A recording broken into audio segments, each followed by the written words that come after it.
What up? What up? What it do?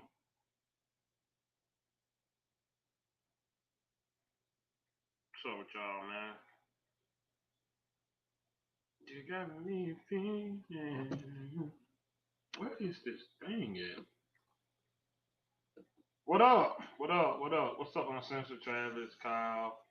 What's up, Devontae? What it do, man? What y'all got going, man? I ain't see none of the game, but I'm just here to talk about it. Yeah, I can tell me what happened. I didn't see a snap at all. I didn't see anything.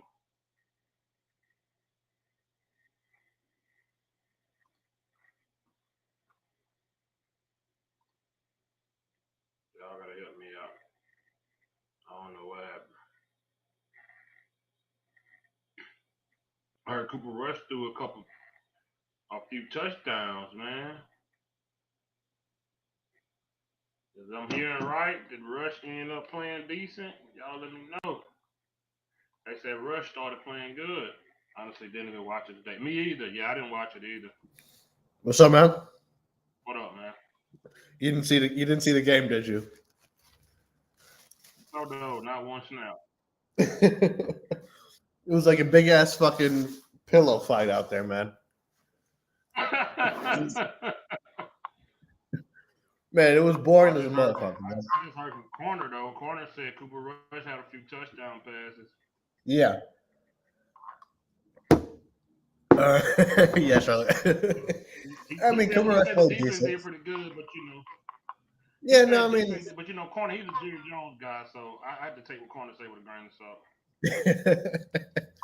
no, I mean, it's the Panthers, man, and we were struggling for three quarters against the fucking Panthers. So I mean,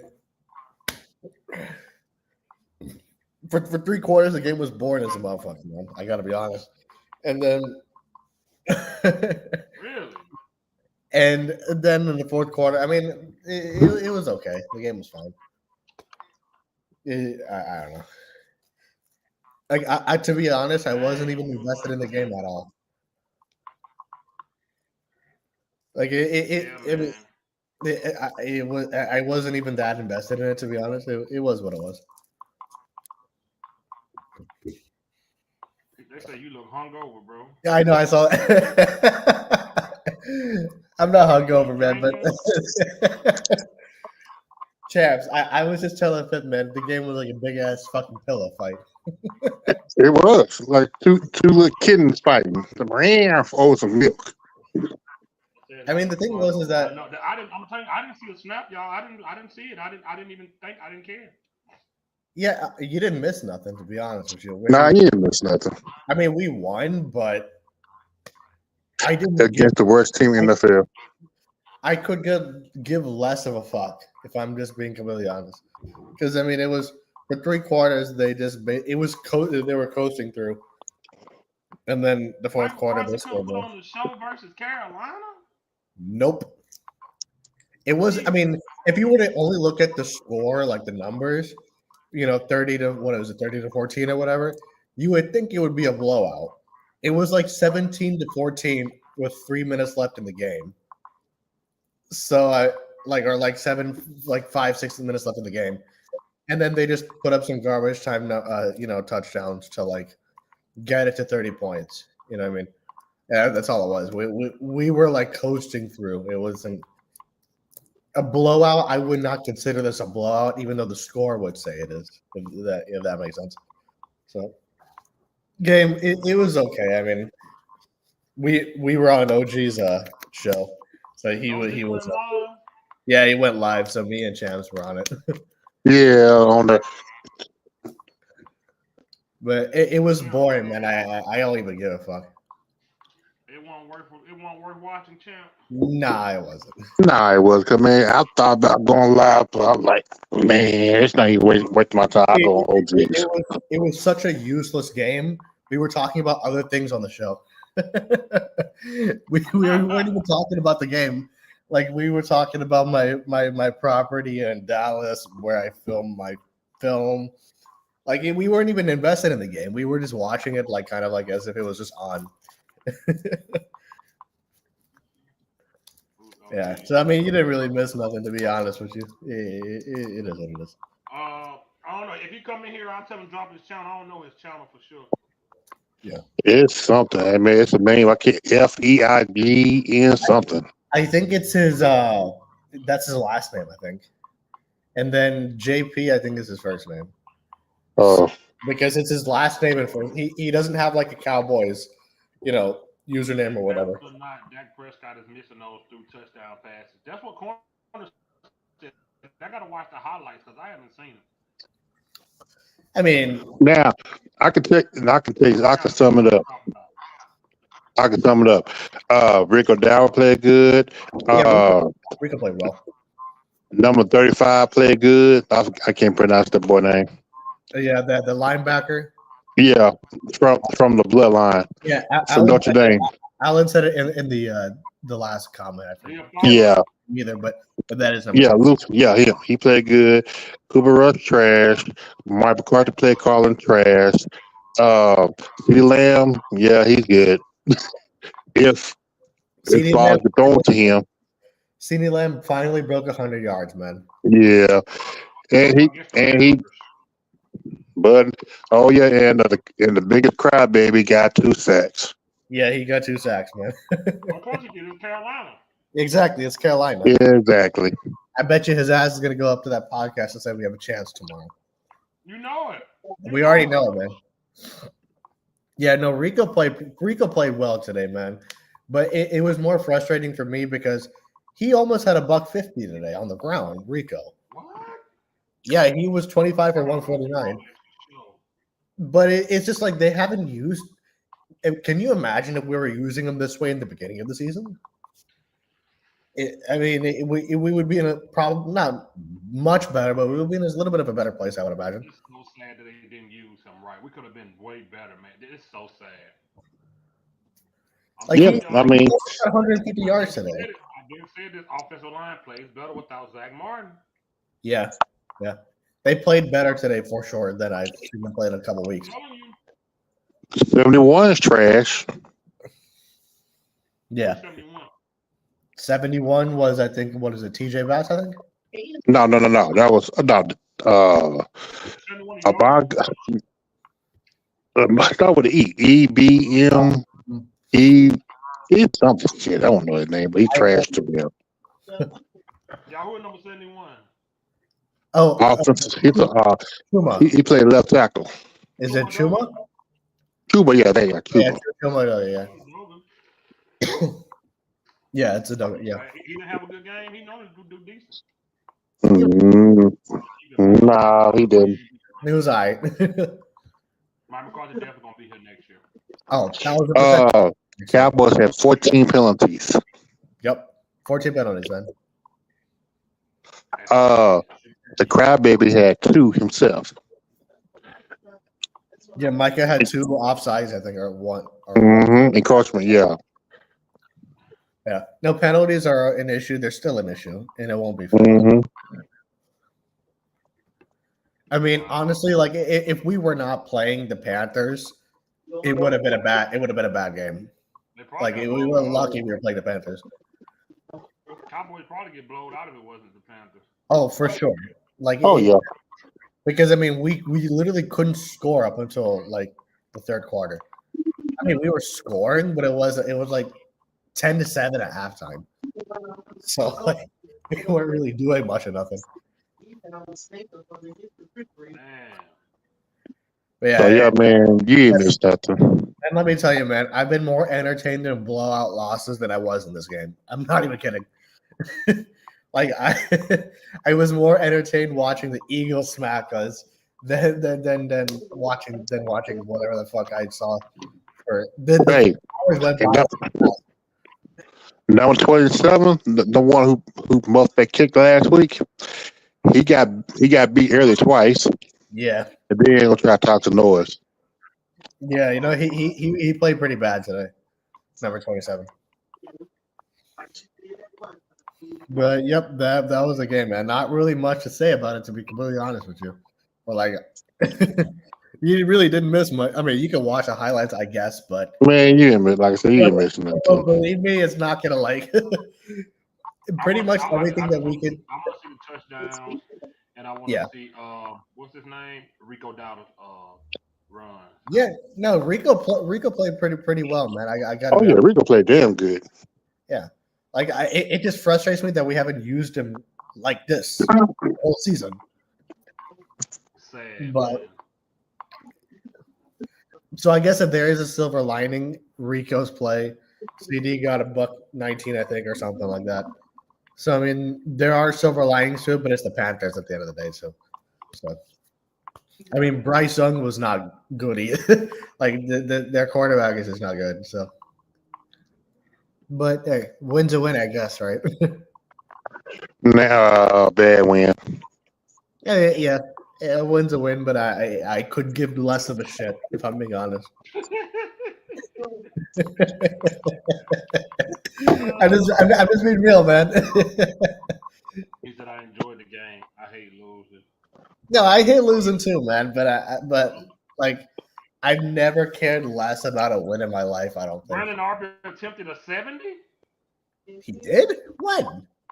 When? Wait, Chev, did he? I didn't know that. I didn't know that either.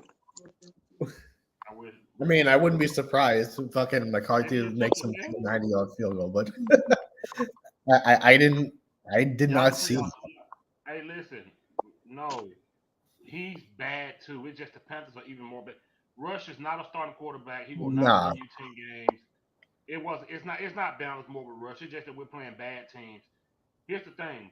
Rush can hit players more often when they're in a tight bond more than Dak can. But overall, and I'm not talking about four, I'm not gonna do that. He's a better quarterback than Cooper Rush overall.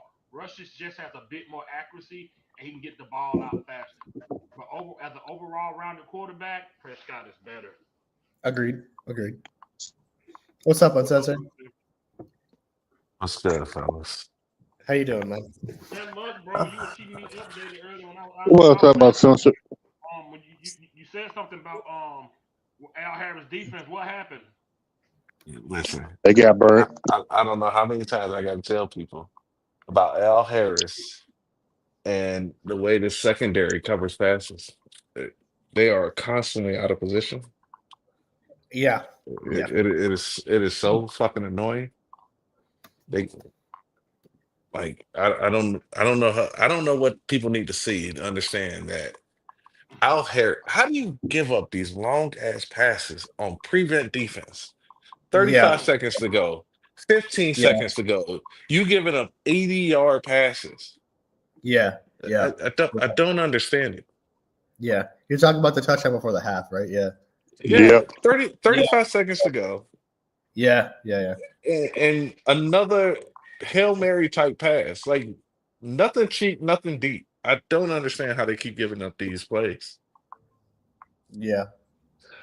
And even in a win, people are excited about a win. This was a bad game. It was. Thank you. Like That's what we were saying. Told you, Phil. It was a bad game. We were saying, man. This was a bad game. One, you got probably either the worst team in the league or the second or third worst team in the league in the Panthers.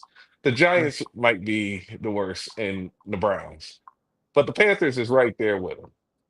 Mm-hmm. And they struggled to move that ball outside of turnovers. When the turnovers started coming, that's when the scoring started. Before the turnovers came, Mike McCarthy's offense cannot move up and down the field. Mm-hmm. They do not even design routes to push the ball 15 to 20 yards down the field. Everything is short, and they want to articulate the ball down the field 5-10 yards at a time. But the problem is you got one of the most undisciplined teams in the league because they get penalties. And you cannot have a dink and dunk, articulating offense and constantly shoot yourself in the foot over and over and over again. Yeah. Because it stalls the drives. Yep. I mean, how many times they went 3 and out though? Like That's Mike McCarthy's offense. Mike McCarthy's offense is designed for 3 and out because you cannot make a mistake on offense. Not one time. You can't have a false start. You can't have a holding. You can't have a illegal procedure. You can't have a illegal formation. You can't have anything. Yeah, and how is it Or that realistic? drive. Go ahead. Sorry. Oh no, nothing, man. I was just picking back it off of you. That was it. Like, how is it realistic to play that way? You can't. You have to push the ball down the field. In today's NFL, you have to have between 8 to 10 shots down the field throughout the course of the game. And I don't mean 40-yard bombs with a prayer. You have to push the ball 15 yards at least 8 to 10 times Yeah, down the yeah, field. If you look at some of our biggest plays this year, it's on the receivers. Turpin right. catching a slant pass, house call. Lamb catching a screen pass, house call. That is how the offense is set up, where the quarterbacks throw 5 to 10 yards in front of them. And Yeah, the problem with that offense is when you get down in the red zone, everything's condensed. You don't have the safeties playing 15 yards back. So yeah, that's why they constantly get these turnovers. And I don't know what the hell happened with that. I don't know why they keep trying to run these zone read plays with Cooper Rush. oh my God, When you that's so when you have a zone read quarterback on the team, yeah, even if you just put him in to do zone read plays, he's gonna be better off than Cooper Rush. Who realistically thinks in the that a world. sprint right read option is And fumbled that effective with ball Cooper Rush? bad. Yo, He fumbled that. That would led up to that touchdown before the first half.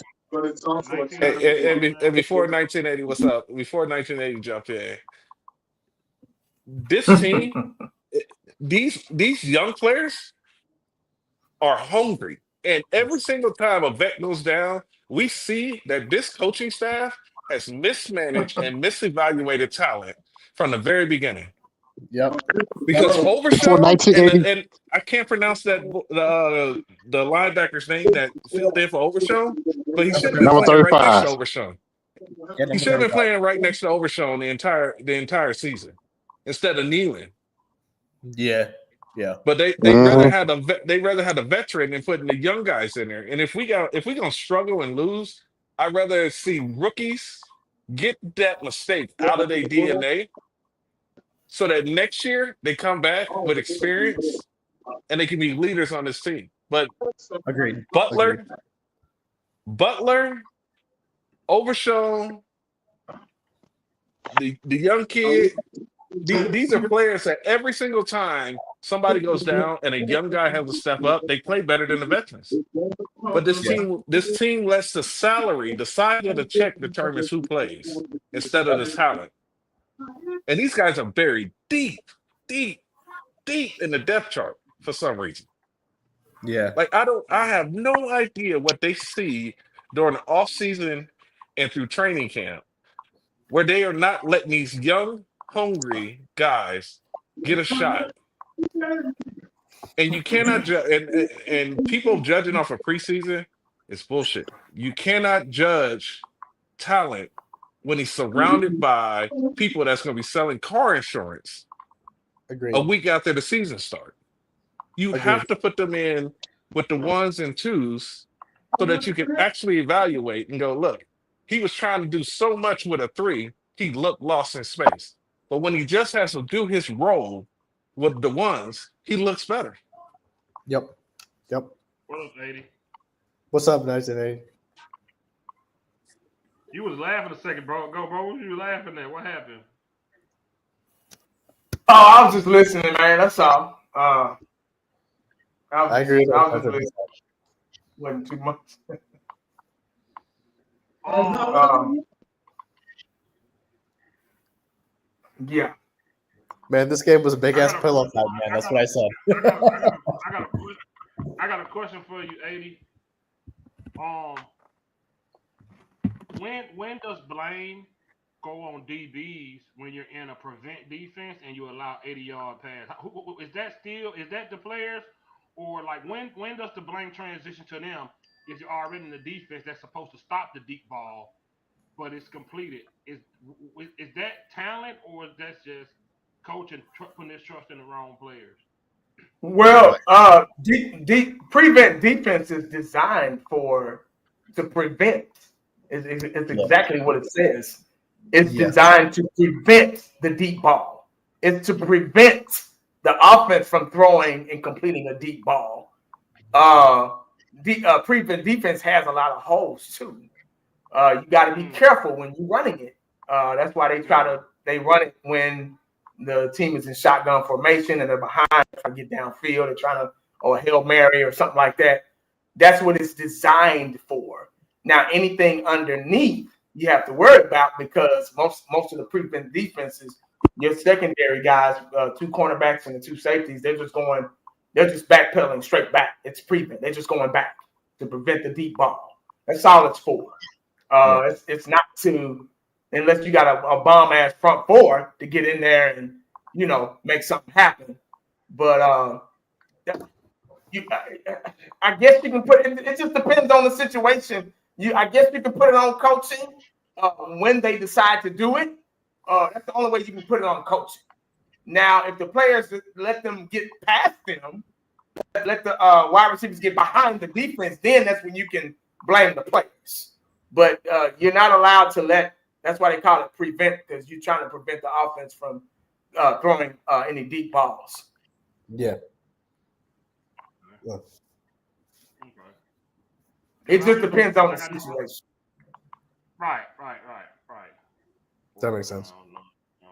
Yeah, the only reason I get on Al Harris about it is because when it happens over and over and over and over again. I feel you, yeah. Then it's coaching. Yeah. Because, like you said, either you teaching it or you allowing it. One or the other. Right. If it was we just watched this, 3 weeks ago? Yeah. Yeah. It was against the Commanders, I believe, right? It was a lot of against times, the Commanders, yeah. A lot of times, cover 3 can look like a prevent defense, but you only got cover 3 is 2 cornerbacks in back and dropping straight back and a safety over the top. The strong safety could either be in the box or disguised to be as a strong safety, like he's supposed to be, and maybe cover, just middle thirds of the field. Right. While the other 3 defensive backs are in a straight back pedal, and the free safety has over the top deep middle thirds. Yeah. Yeah, and I don't understand why more defensive coordinators don't blitz out of the prevent to shorten that window of time. Right. To keep if you blitzing, they got to get the ball out 10, 15 yards. These 40-yard bombs don't happen when the quarterback is running. Not that sitting back, patting his feet left and right, just buying time, but put some pressure on him and make him move his feet. Yeah. Right now, I agree with that too. I agree wholeheartedly. Right now, the Dallas Cowboys should be experimenting. They should be, if they were really good at what they do, they should be experimenting, especially on the defensive side of the ball. At this point, because I don't think we're going to make it to the playoffs. I don't even care to make it there. Yeah. But right now, they should be experimenting and letting guys get these reps. And like Uncensored just said, we got depth. We got people on the sideline, man, been waiting to play. They stepping up just as good as, even better than the starters. But right now, all you can think about is the money and the business side about it. We can't even play this game. They can't even play this game effectively and going in the right direction because they giving contract and they want these guys with contracts. They forcing them out there. Like Diggs, now he's out for the season. I just found that out. Hell, I didn't even know. But not that I gave a damn because he wasn't producing anyway. But it's like they forcing these guys with these big contracts. They forcing them to play. Like Dak Prescott, I was talking about him in my live stream. The only benefit of the doubt I would give him for his lack of is that he's been playing hurt. The ankle probably will never be 100% again, and his hamstring, he's probably playing with that all beginning of the season, and it finally tore up on him. So that I'm pretty sure that'll throwing motion and playing style. You get what I'm saying? Now I'm not trying to justify the dumb decision of holding the ball too long and all that other shit. I can't help him on that one. But what I will say that injuries are really, really, there's a virus. Injuries are really affecting this team. I don't know if it's the training staff or these guys not eating right, they're not taking care of their bodies right, but it's the same injuries over and over. Knee Achilles. I mean, just it's crazy. I don't understand it. I mean, I guess I do understand it, but like I say, right now, I think they should be really experimenting on the future right now. Rico Dotto, he's kind of getting into a good rhythm right now, but I can't put too much stock into that because look who he's getting into a rhythm against. So maybe we could have used this Rico Dotto earlier in the season, but they've devalued the running back position. It seems like it. They don't want him to be too good. He's gonna walk because somebody's gonna offer him some more money, and he's gonna him and his agent, he's gonna be gone. So I don't know, man. It's really hard to evaluate this team because what we want is not what they want. That's it. Yeah, So I don't even think they know what the fuck they're doing. Really tough. Yeah, I don't even think they know what the hell they're doing, to be honest with you. But I personally put a. Go ahead, Pat. I'm sorry, man. No, I'm sorry, Shane. Go ahead. Oh no, I was just gonna say like the injuries, man. I put it entirely on the medical staff, man, because it was like with Garrett, it was hamstrings. Now it's fucking ACLs, and it's this, it's just this medical staff fucking sucks, man. And numerous players are getting the same injuries. To your point, it's like to me that's a staff thing, unless you you have a different perspective on it. But I mean, it's like numerous players are getting the same injuries. That has to be something that the medical staff is not that they're not overseeing, or I don't know what exactly the problem is, but that's what it is for me. But, you know what just dawned on me? What's up? Mike McCarthy being a lame duck coach is the reason why we struggle to get young players on the field, because Mike McCarthy needs to finish the season strong. If Mike McCarthy had 2-3 years left on his contract, they will be in full player evaluation mode because he would want to see what he has next year. He's not guaranteed to be here next year. I think he's going to be back because Jerry's Jerry. Oh, yeah. But yeah. when you don't have that security blanket of next year, you don't have the luxury of saying, let me figure out what talent is going to be on here for the next coach. That's not how they coach. He's coaching to try to save his job this year, which he thinks he needs his star players on the field.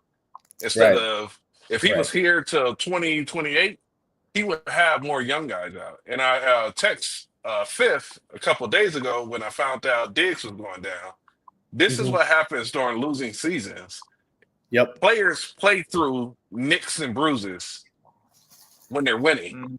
When they got a chance to win in the playoffs, they tough it up and they play through it. But when they see the season's lost, every little thing puts you down for a week. You know what? I woke up, my back was hurting. We 2-10. Today I'm not gonna do it. But 10-2, I'm gonna get out there and fight. Yep.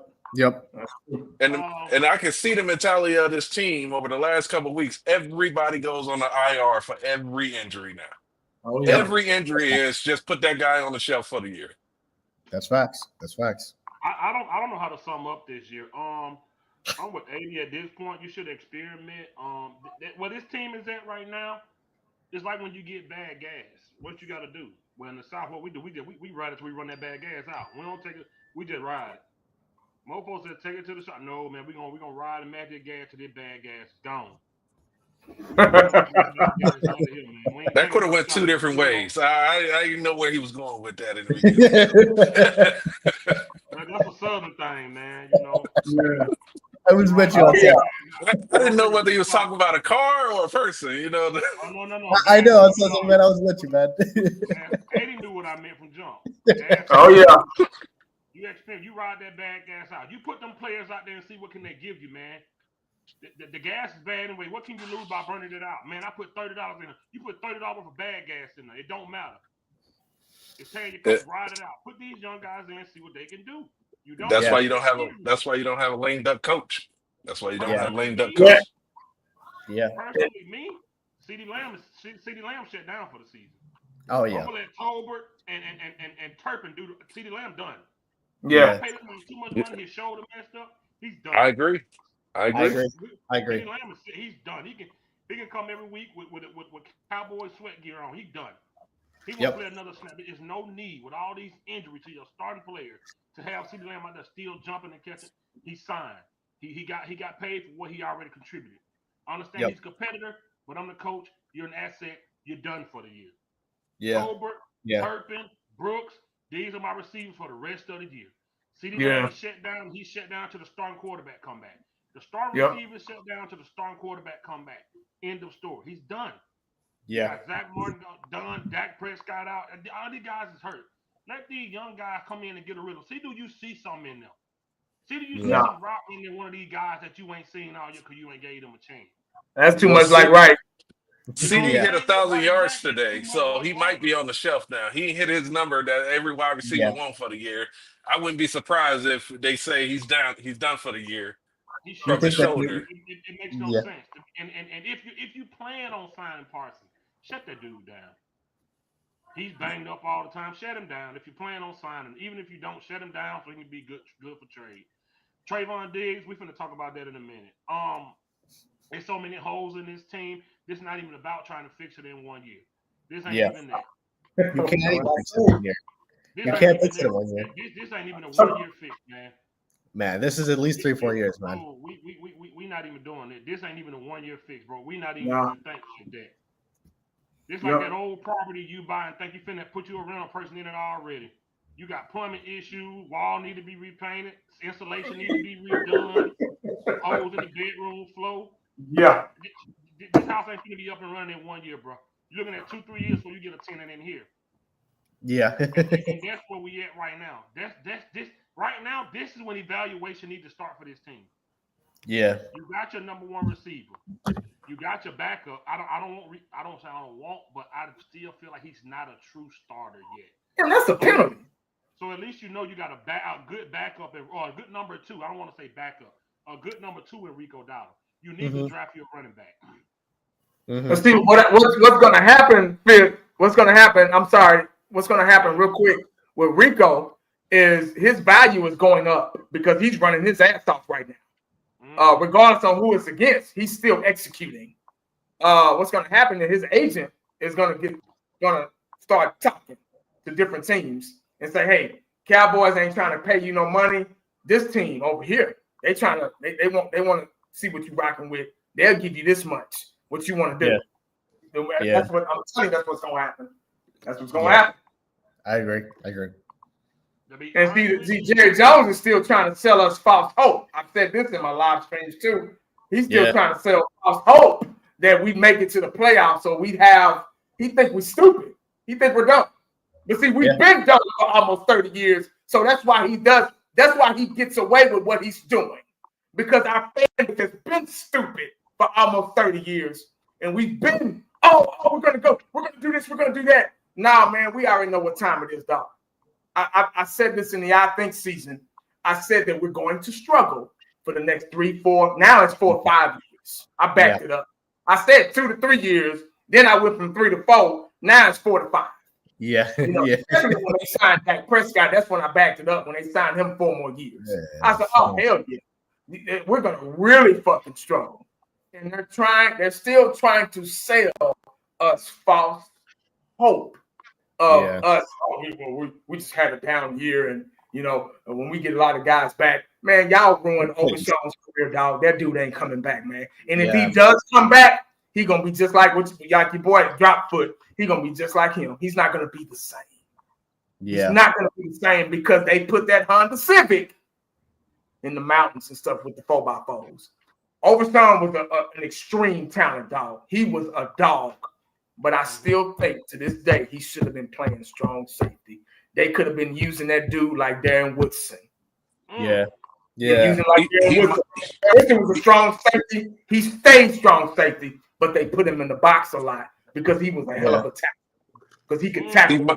He might have to play. He might have to play strong safety now because he's going to be slightly slow. They're going to have to put him back there. And I was all for. I was all for at first. Yeah, man. He's hybrid. He can do this. He can do that. He's got the speed. Yada yada yada. But I knew in the back of my mind, I said it's a matter of time for this dude to get hurt. This dude, we were watching the game together. The other night, he was all over the place. He was all over the field. I said, man, this dude's gonna get hurt, dog. And I didn't even see it happen. I didn't find out because I went to bed. I didn't find out till that next morning that he was out for the I saw the play immediately when he immediately saw it. He grabbed his just above his foot, and I was like, "Fuck no!" Like I saw the play when I feel so bad for the kid, man. I feel so bad for Rashawn, man. We're gonna waste the guy's talent again. Fuck. They're using these guys, man. Yeah, man, it's just wasted talent, bro. Using them wrong. Yeah, man. I don't know. Yeah, because they should have used him as a linebacker situationally and had him at safety. And that's the same thing with Parsons. Situational rusher, great. But I don't know if y'all saw today, but he got ragdolled by that right tackle. Oh man, it was bad. He was on he beat him a couple times, but he was getting ragdolled by that right tackle. Oh yeah. He was on his knees in the game, man. Yes, he was constantly picking himself up. And that's part of the reason why he's exhausted. When you are 60, 70 pounds lighter than somebody, the amount of force you have to exert against that person is going to tire you out. It's going to wear you down. Yeah. Linemen are meant to engage defensive linemen pretty close to the same size and weight. He's roughly 100 pounds lighter. Parsons is 230. Yeah, 230, 335, 340. Yeah, he's going like a 330-pound dude. And 3 inches shorter. Like it makes no sense for him to be. It makes no sense. It makes no sense. He's going to get his hand in the dirt. He's going to have a devastating injury. He's going to have a devastating injury because one of those linemen are going to get him at the wrong angle. And when they flex and use that extra 100 pounds, his leg going to go one way and his body going to go the other, just like it happened with Overshawn. Yeah, man. I'm with you, man. Linebackers are supposed to engage tight ends and running backs. Defensive tackles and defensive ends are supposed to engage the linemen.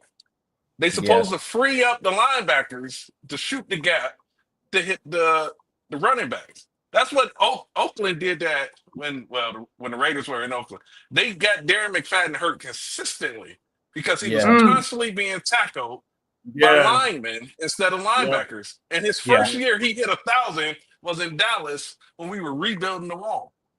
15. 14, 15.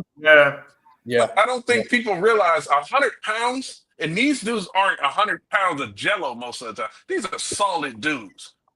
Yeah. You get hit with 100 pounds of extra muscle, strength, just beating you up down after down after down after down. Your body breaks down.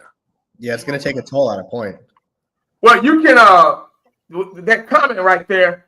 When you haven't been doing something, of course you're not going to know how. Yeah, he's not doing it. All he does is one thing. That's it. Is that he's like Lawrence Taylor. He every time he blitzed, but he was a linebacker. He stayed at linebacker. If you don't have a history of being a cover linebacker, mostly linebackers are not designed to cover. You don't want your linebacker in coverage because they're not designed for that. You put your linebacker in certain zone situations, seam the flats, middle thirds at the furthest. You don't want them back out there like safety guys and secondary guys covering slot receivers, stuff like that. That's when you get them beat because they don't know how. They're not DBs, they're linebackers. They're not supposed to. Now, it's good if they can a little bit, but most of your linebackers, if they have to go out in coverage, You want them middle thirds, seam the flats stuff, meaning hash mark to sideline. If you don't know what seam the flats mean, that phrase, meaning hash mark to sideline. That's the kind of coverage that I'm talking about. What the linebackers should be in. But he doesn't have the history of that, so he's going to be bad at it. So right now, while we're in a not going to a playoff situation, like I just said, we're experimenting with different things and doing different things. But Jerry's the coach, so he's telling them what to do. He's telling them, hey, keep them in there. I gotta sell these tickets. I gotta make them believe that CeeDee Lamb is 100%, so they can come. It's all about seeing a show. You want to see your best players in there. Yeah. You know, when I used to work at Reunion Arena back in the day, and the Bulls came, and they were going to the playoffs. So Jordan didn't play. Boy, everybody was pissed off because they wanted to see Jordan and Pippen and all them guys play. And when they found out they wasn't playing, they would leave. They're like, oh, man, fuck this, I'm going home. I want to see them cats play. You know what I'm saying? Even though they played up until the end back in the day, but there were times where they didn't play. You know, so it's kind of like that same effect. He wants to give you a show. He wants to give you so you keep going in your pockets and, yada, yada, yada. But I don't know, man. It's hard to be a Cowboy right now. My response to that is he can't cover. So what do you do? Well, he's not really good at this position either. I would rather have Parsons in space than have him nose to nose with a guy that weighs 100 more pounds to him. The man has never been injured. Now look at him. Yeah. Now look at him. You know what I'm saying? Just like being on a bicycle running head over the Astro van. It's not going to be good for you. Yeah. So it's not about him not being able to cover. See, we got to get out of that mentality. Like that's the purpose of OTA's training camp, coaching. Yep. Whatever position you need him to play, you get him good at that position. Yeah, he can't cover. So who taught him to be a defensive end? Nobody. They just put him there.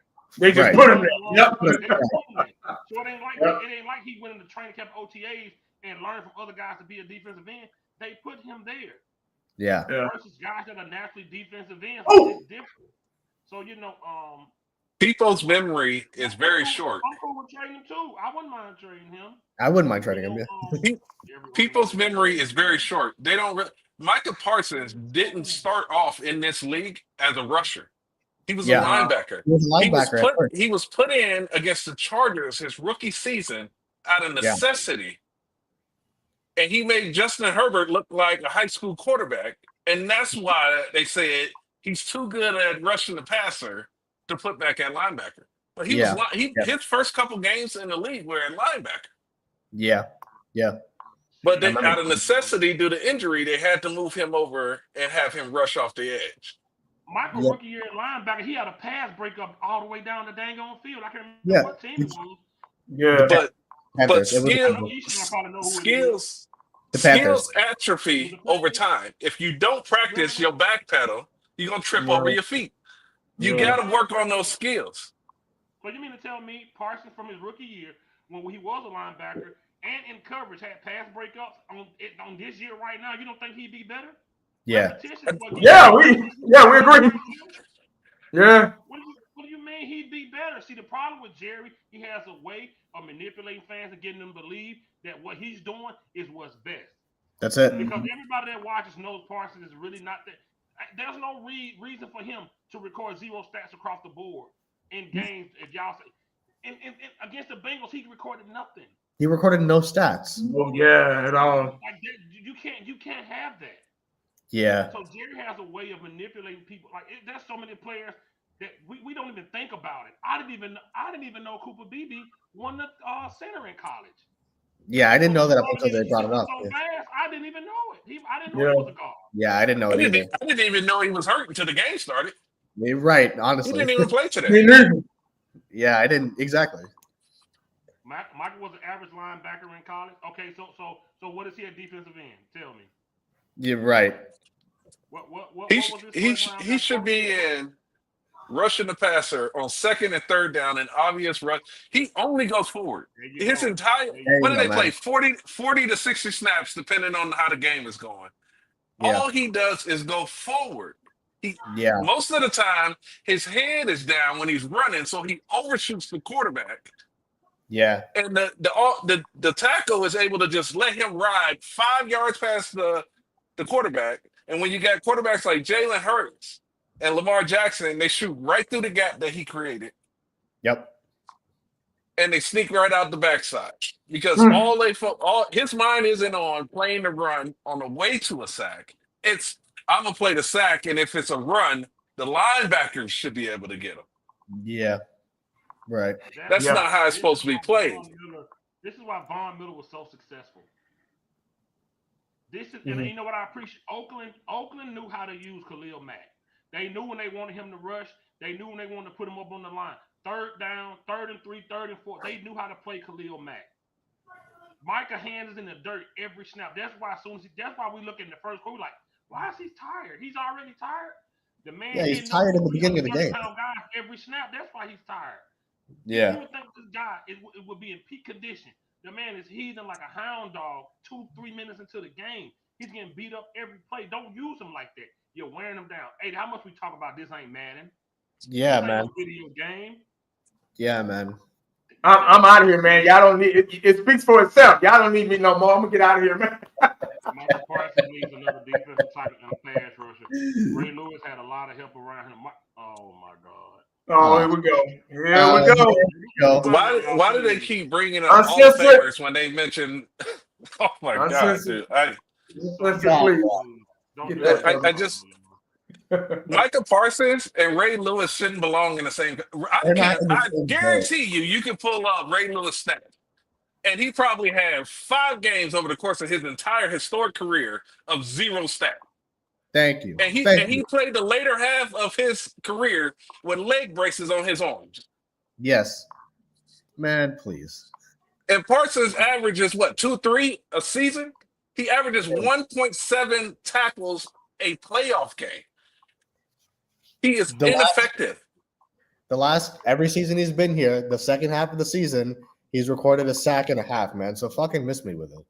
It drives me nuts when everybody tries to compare players that are still developing and trying to find a way to dead set Hall of Famers. The fact they should have never compared him to Lawrence Taylor. They should have never even put that is disrespectful to Lawrence Taylor. That man built his career on blood and sweat, and they crowned this dude, the next Lawrence Taylor, 5 games into his season, his rookie season. That's what changed him, man. I'm telling you, man, that's literally what changed his mentality. Yes. That's what changed because people compared him to LT, and then all of a sudden he flips at the drop of a dime to getting on these podcasts and talking and all this other shit. So miss me. It's funny. It's insane. Like Lawrence Taylor is the reasons that they changed pass. They changed the game for the fucking guy. Offensive format. He's the reason they changed it. Every left tackle should be thanking Lawrence Taylor because they get paid ridiculous money to cover the blind side because of the destruction that Lawrence Taylor caused. Yep. Lawrence Taylor made that position the second most valuable position on the offense. Yeah. Defense. Yeah. Lawrence Taylor was a that dude was a beast, man. He was different. Lawrence Taylor him and Deion were the only 2 players that I can remember that didn't go to the huddle when it was time to call defensive play. They didn't. Yeah. They were. That's a different. It was here and it was here. A lot of players don't have it, man. Micah Parsons sure ain't got it. Trust me, he sure ain't got it. Walking off the field like that the other day, he still don't have it, man. He still don't have it. Not even in the same category. Probably will never reach that level ever. Those guys, man, Reggie White, Lawrence Taylor, Mike Singletary, Deion, Rod Woodson, guys like that, Ed Reed, Ray Lewis, guys like that. I know I'm leaving a million of them out. I can't think of them right now, but guys. Junior They're- Seau, Neil Smith, Charles Haley. Those guys were dogs. Micah Parsons ain't no dog, man. Just Nah, because man. he lines up out of position, being 100 pounds lighter and faster than everybody else on that defense in the front seven, don't mean he a dog. He's not. Trust and believe. These He's not. young cats ain't got nothing on old school. And it was a tougher game back then. It ain't all 55 like it is now. Dog, Lawrence Taylor, he would sit out to the side. And Deion did the same thing. They would sit, defense would huddle up, and they would sit out to the side. And somebody would yell out something, the play or whatever, the type of coverage or whatever, and they'd be like, okay, cool. And they would decide. Deion, for example, he would stay out there, and he had the vision. He had the vision to be able to read out a play where the ball was going to go. He had something that these cornerbacks don't have today. He had inside peripheral vision. A lot of cats they don't even know how to turn. They scared to turn their fucking head because they scared of getting beat. Yeah. So Deion had that dog, that intuition on where to be, how to be, when to be, when that ball happened. And so did Lawrence Taylor. And he was in the front seven. He was in the trenches, damn near. Yeah. So it's just when you do that, man, you gotta be real careful. You gotta be real careful, and you gotta know what you're talking about when you do that. And you gotta be able. I was there to watch and see that shit, dog. I was able to see Rod Woodson be another Deion bucket hit. Rod Woodson was the 4-2 all day long. He was Deion bucket hit. Man, he was a beast. He was a fucking beast. And he started out playing safety in college. They said, hey, man, you want to play cornerback? He's like, yeah, man, I tried. Shit, ended up being one of the greatest cornerbacks of all time. So when you talk about that, you got the NFL is nowhere near the same like it used to be. So let's not go down that road, please. Let's just stay right here where it's 60. Cowboy Nation has a thing where their favorite players can't get critiqued, or a player they like can't get critiqued. That's what drives me crazy. That is.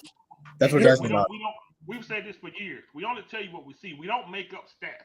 That's it. They didn't record nothing. Believe your eyes. Believe your eyes, not the stats. And I'm not saying he's a bad player. I've never said that. Of course not. He's talented. Never once have I ever said that. But we get Darryl compared Green, to the guys that are greats. They try to compare this man to Lawrence Taylor.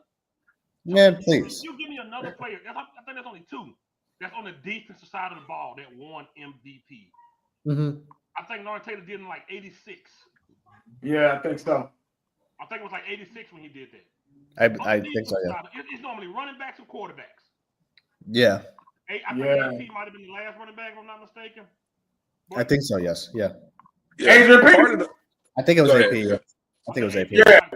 Well, maybe they won MVP after that comeback. I don't know how he did it. But y'all gotta understand, we get on this show, we talk about the things we don't like about certain games and things that certain players do in a game. Y'all can't just hold on to that. We want the best. I never said Parsons was bad. Do I think he's better at defensive end? No, I don't want to see him there. He has speed, he has quickness. He need to be up and running free. He need to be a way to where he can roam. I like Parsons in that manner. He gets hurt. Do you want longevity with Parsons or not? He's not gonna have longevity. Listen, there can be two people that weigh 230. And one of them can have a bigger frame than the other, but they both weigh the same. Parsons is a smaller frame, 235, 240, than two bigger. Look at Khalil Mack. He has a bigger frame than Parsons. Yeah. Frames are like you can weigh 230 and be a lean 230. Parsons is a smaller frame. The dude gets beat up. He gets beat up. His knees are getting bad. He's locking up with guys that's close to 400 pounds. Yeah. You know, another. If you want long term, how you gonna build around Parsons if he's hurt all the time? Or you that's build true. around him, you need to find his true position. Because That's true. ain't it. Yeah. Hey, look, 4 years ago when they made a joke with Randy Gregory, they said, "What are you, 290?" You know what Randy Gregory said? I wish. Yeah. The man is 6'4", 6'5", 270, saying he wish he was a little bigger. He's already 40 pounds heavier than Parsons. And they said, "What you, 290?" He said, "I wish." Right. Because they know what it's like to go up against these 6'6" tackles, man. These are big, strong men that they're gonna throw you around. You're gonna get ragdolled. Yeah. I don't care about Parsons. If he hears, he not. If he hear, utilize him right. The Cowboys have a thing where they don't utilize players right, man. We just don't. Yeah. It's simple, man. We bring players in, we put them where we want to put them, and we want to be some type of scientific genius. Jerry to say, "Oh, I put him here, and it worked out." Oh, I brought this guy, and he was hurt. We took it to our doctor, and look at Jalen Smith. Man. Yeah, man. Look at Smith, man.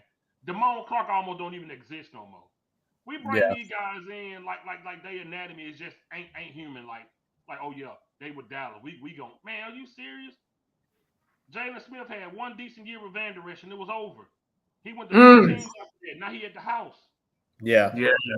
He sure is. He came in with the neck injury. When we drafted him, I said it. It's still on my channel now. I said, man, he had neck injuries in college. Oh no, he did. Yes, he do, man. He wore a damn neck brace like Brian Urban. Don't ain't wear them no more. Yeah. He was only playing like 8 games. Like he won the full season. Like I knew he had them injuries. Now because the Cowboys did it, now he's done. Dude career done. Dude done. Look at this dude, man. Like this is what they do. See, this is what we be talking about when we talking about players. We be talking about what's for the best for him, man. I think Micah Parsons would. If Parsons would have stayed at linebacker, he'd be way better now in coverage. Oh, 1,000%. He'd have been learning with them DBs.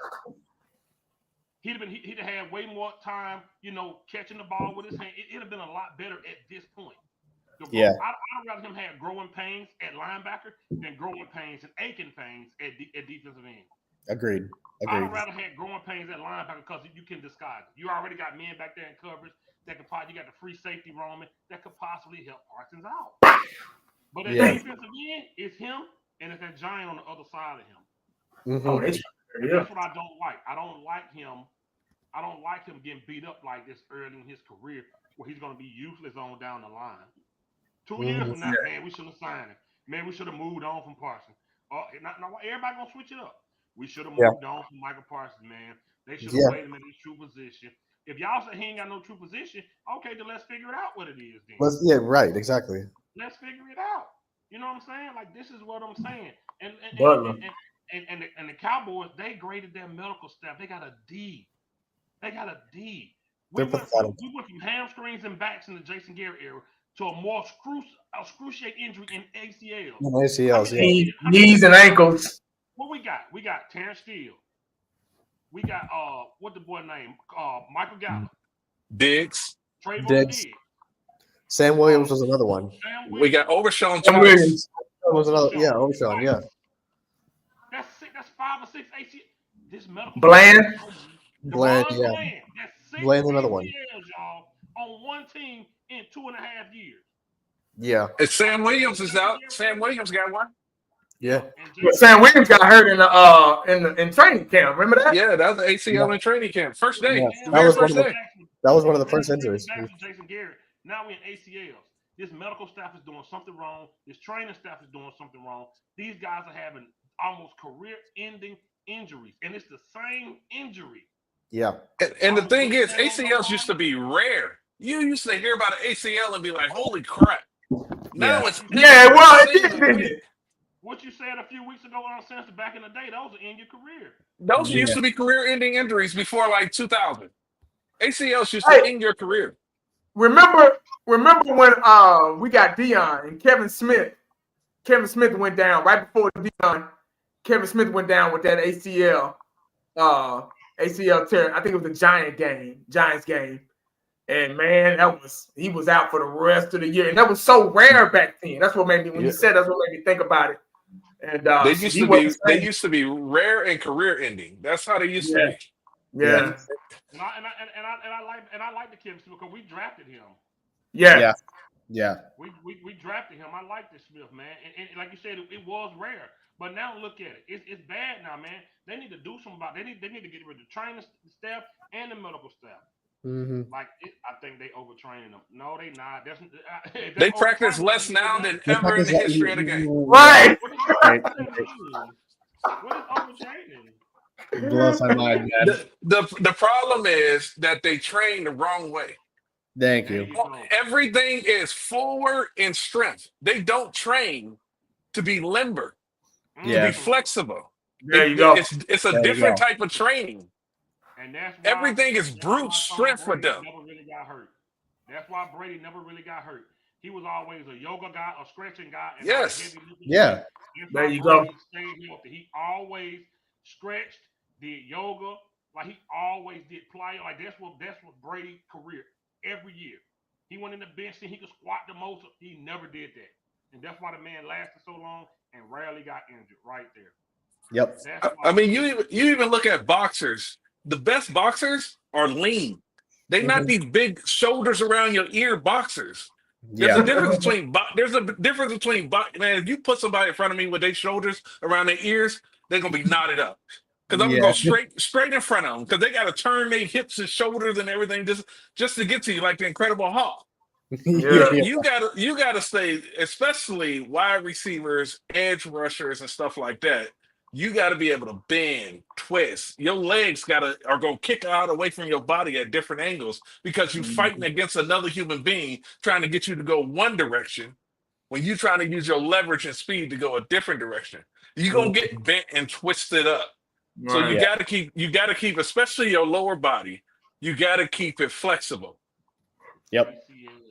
But when you sitting there squatting all day long and just pushing up against sleds and stuff, it ain't gonna work. My Yeah. coach used to tell us, my coach used to tell us too much lower body weights is bad. It's too much on the ligaments and stuff like that. So we didn't work. We only did lower body maybe like twice a week, maybe. Everything else was pretty much upper body. Your body used to you doing strength training in a stationary position. I'm lifting these weights, but I'm just going up and down with it. Versus on Sunday, I'm running. Now my knees are like, wait, what is this? We normally stand in one spot doing this. Yeah. We moving and running, something ain't right. So I just and I don't wish injury on nobody, not even anybody because it's these guys' livelihood. But I'm afraid for our starter because that leg, he keep hurting that same leg. That leg does not have the strength it used to have no more. No, it doesn't. I'm so afraid for that guy, man. Like for him, period. Like I don't want it to be another the Smith guy. What was his name? Jalen Smith. Alex Smith. Oh, Alex Smith. Yeah. Alex Smith. Yeah. I don't want that was a bad one, man. That was a nasty injury. I do not want Dak to have to live like that, man. The way Alex Smith, what they had to do to reconstruct it, bro. Oh, shit. That was a nasty injury. When I saw those rods on both, I was like, oh no. Yeah. Dude, whole inside his leg just shattered. Yeah. Like, I don't want that to happen to Prescott, bro. God, good Lord. But when you talk about off season, you're in a walking boot, and what happened? Right. He was walking that way. Being a walking boot. And he was going fishing of all things. And he was wearing a walking boot. It was the ankle, right? It was the same leg, right? He was literally going fishing and he wore a boot around his ankle. Injuries have been the same leg. Yeah. The calf, the hamstring, the ankle are all on the same leg. It's all the same leg. It's all the same. It all ties together. I'm hoping on them to that knee, man. Do we realize that he's had 2 non-contact lower leg injuries from throwing passes? He tore his hamstring throwing a pass. He strained his calf throwing a pass. Yeah. Neither one of them he had any contact with. Yeah, neither one of them he had contact with. That's a very good point. Yeah. Because the way the body processes trauma is when you hit somebody in the lower leg, if you've built up and hardened your muscles, that shock wave, that impact is going to release at the weakest part of the body, which is going to be your tendons and your ACLs and the ligaments in your knees as your body processes that shock wave from the impact. Yeah. I made when right after the ankle, the serious ankle injury, when it was hanging out the goddamn. Yeah. And remember, he had, I don't know if it was that same season. No, it wasn't the same season because he didn't come back. That next season, he had strained his calf. With you saying that uncensored, that next season, he had strained his calf real bad. He had to miss a couple of games. Yeah. I made a video about that. I said the exact same thing. I hate to be right, but I said the exact same thing. I was like, when you injure that ankle like that, it's gonna put enough strain on all the other muscles and ligaments that's in that same leg, and that's what caused the calf strain. Yeah. That fucking ankle injury. I was like, and imagine the workouts, the rehab that he had to do to get the ligaments around that ankle back up to strength after having it in that cast in that boot for so long. Yeah. What year was that when the ankle was? It was That the- was 2000, wasn't it? No. He It was said 20. broke his ankle, you saying? It was the year after he broke his ankle in 2020, and then he 2020. came back the next season because he The got calf strain was against the Patriots. Patriots. Correct. Yes, it 21. was. Oh yeah, it was that touchdown pass to CD Lamb. Yeah, it was Yeah, a game overtime. Yeah, overtime. He only 21. missed the Vikings game, and then he was back. Oh, and CeeDee Lamb like waved to him like that. Yeah. Oh, okay. But the thing is, Dak only missed that next Vikings game, and then he was back through, and then the rest of the season he played. So uncensored, you think with the ankle injury and then the calf, you think that led up to the hamstring? I do. Is that safe to say? I think it is. Well, it's because when you rehab something, it's just like you use your right arm all the time. The muscle fibers in your right arm are going to be stronger than the ones in your left arm. And the same thing, when he had to rehab that leg to get the strength back in his ankle, I guarantee you that he had to work on a whole lot of lower body strength and conditioning. Right. And he's probably overtoned those muscles for what the technique that a quarterback needs. Mm-hmm. Yeah. And that's what caused the that's strain. right. These are non-contact injuries. These are the worst injuries because you can get these in the backyard playing catch with your kid. Yeah. There's no difference. Yeah. That's Sean Lee. That's Sean Lee all over again. Yeah. That's Sean Lee. The ankle injury was the only one that was, of course, that's my point to what I was saying. Those stationary strength exercises they do versus when you go on the field. Dak did a lot of stationary exercises to strengthen that leg, but the leg and the ligaments and everything, it don't know what's going on when you're on the field. It's used to you doing the stationary, but now you're using that whole 245-pound body. Yes. And Dak a big guy. He fit. Yes. Thick guy, 6'2". But see, here's the thing. Versus the rehab, when there's controlled pressure on that leg with you and the guy that's rehab, it's controlled and it's monitored. So even though I'm putting pressure on it, we control the motion. On the field, it's full speed, your body weight twisting and turning everywhere. So that rehab worked right there when it's stationary. There you go. Because we control the motion. I'm holding your leg and we controlling the motion, how much pressure we put on it. You on the field, but when you your whole body weight, you twisting and turning. Look how he caught it. He threw it on a pass. Yeah. But when you driving that car, it's a little different. Exactly. Hey, listen, hey, you know how it go, man. Hey, that's it, man. And that's the problem, man. And when you at that point in your life, non-contact injuries as a quarterback, right, man, it gets the shortened, bro. Because that same leg, every spot that it could be an injury, it's gonna eventually happen, bro. It's a wrap. It might be a wrap for him too, because that's Sean Lee. We only got Sean Lee. I know that's a different position, require more, but shit, we only had 7-8 games with him a season. Yeah, and it was the same injury over and over and over again. Yeah, there you go. Yeah, no, I think Dak's leg is done. And Dak has had a thumb. He's had an AC to go along with that. Oh, yeah, that's right. Yeah, that's right. People say Dak's not an injury. He's wearing a guy's helmet. Yeah. People say Dak's not an injury-prone player, but damn, man, he's been hurt for the last 5 years. So, is it safe to say that? Is it safe to say he's been playing with this, and that's affected his? I think so. That's going to be an excuse they use. Well, okay. Well, right. Everybody has an excuse on week 17. Everybody's been playing with an injury and all of that stuff.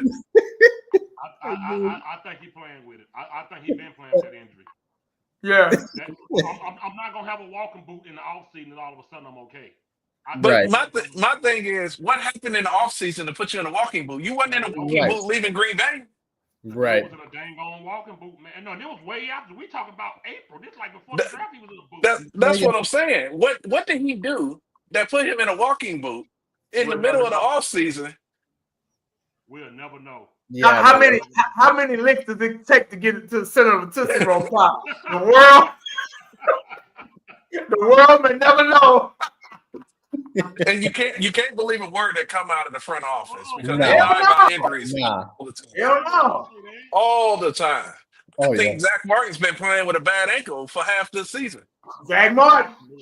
So that's what because I'm saying. his front line, him getting bull rush, is insane to me from last year. Yeah, right. I We're talking know. about Pro Bowler Zach Martin, guys. Yeah, he's an all pro. Zach Martin. But I'm gonna tell you, like I broke my foot. I think I told y'all that on Thanksgiving. I broke my foot. I could not, and I've had a bad C3, C4. I got a damaged nerve in my neck. I had an MCL repair. I was able to push my body and tell myself to get up and move with those injuries. When I broke my foot, I could not get up off the couch. My wife had to pull me up off the couch. I put my foot down on the ground and my knee buckled. No matter how much I told my body to stand up, my body was like, nope. You can't. And I got a feeling that that's what happened with Zach Martin. When he went to take that step back and he got bull rush, that pain in his ankle told his body, I don't care how much you mentally want to do this, your body won't let you do it. Yeah. My body said if I gotta make you fall on the ground, that's what's gonna happen before you put weight back on this foot. And I looked at my wife. I said, I gotta go to the emergency room. Yeah. What I do know is sorry that happened, bro. That Zach Martin. That's 7-time All-Pro, 9-time Pro Bowler. You don't have a drop off the cliff that crazy unless this crazy, yeah. Yeah, man. This man, I seen this man get bullied this year like he never played football. Oh my goodness, yeah. And I really think he's been playing this for a long time. Damn. Yeah. And it's so sad. It's so hard sad to see. because a lot of these guys went out bad with injuries. My favorite wide receiver of all time, Dez, was riddled with injuries. Yeah. Ooh, Dez, man. Man, I miss Dez, man. Man, listen, y'all. 2015, it hurt me so bad when he had to play with Matt Castle and Brandon Williams. That was at 88. There we go. Too bad to see my favorite wide receiver, who was a real dog of 88. Oh my God, I love that. Y'all know who walked on that field before that Eagles game and went face to face with what you call them? Oh my God! Before the game. Oh yeah, he had 3 tops that game, I think. Dang. He showed out that it hurt me when I knew he was in. When I knew that foot was done, and I knew he'd never be the same. But after that surgery in 2016, he still riddled up enough injury to go out there and play decent with that and what the Cowboys do. You know what they do when they done with you. Yeah. Ain't gonna talk about. I don't care what you did for us. You gone.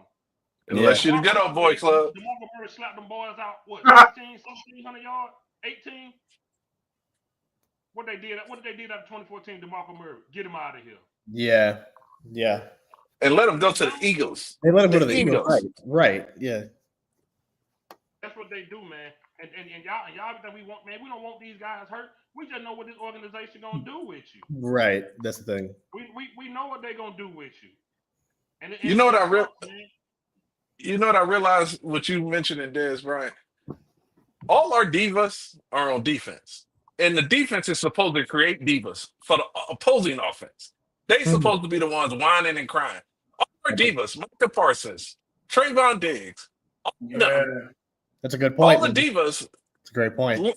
Lamb is less of a diva than Parsons and Diggs. Yes. Yeah. That's a good point. You're supposed to have the dogs on defense. Right. The offense is supposed to be the ones that don't want to be touched. The ones that calling for flags. Yeah. It's a good point. Really Our defense is full of divas, man.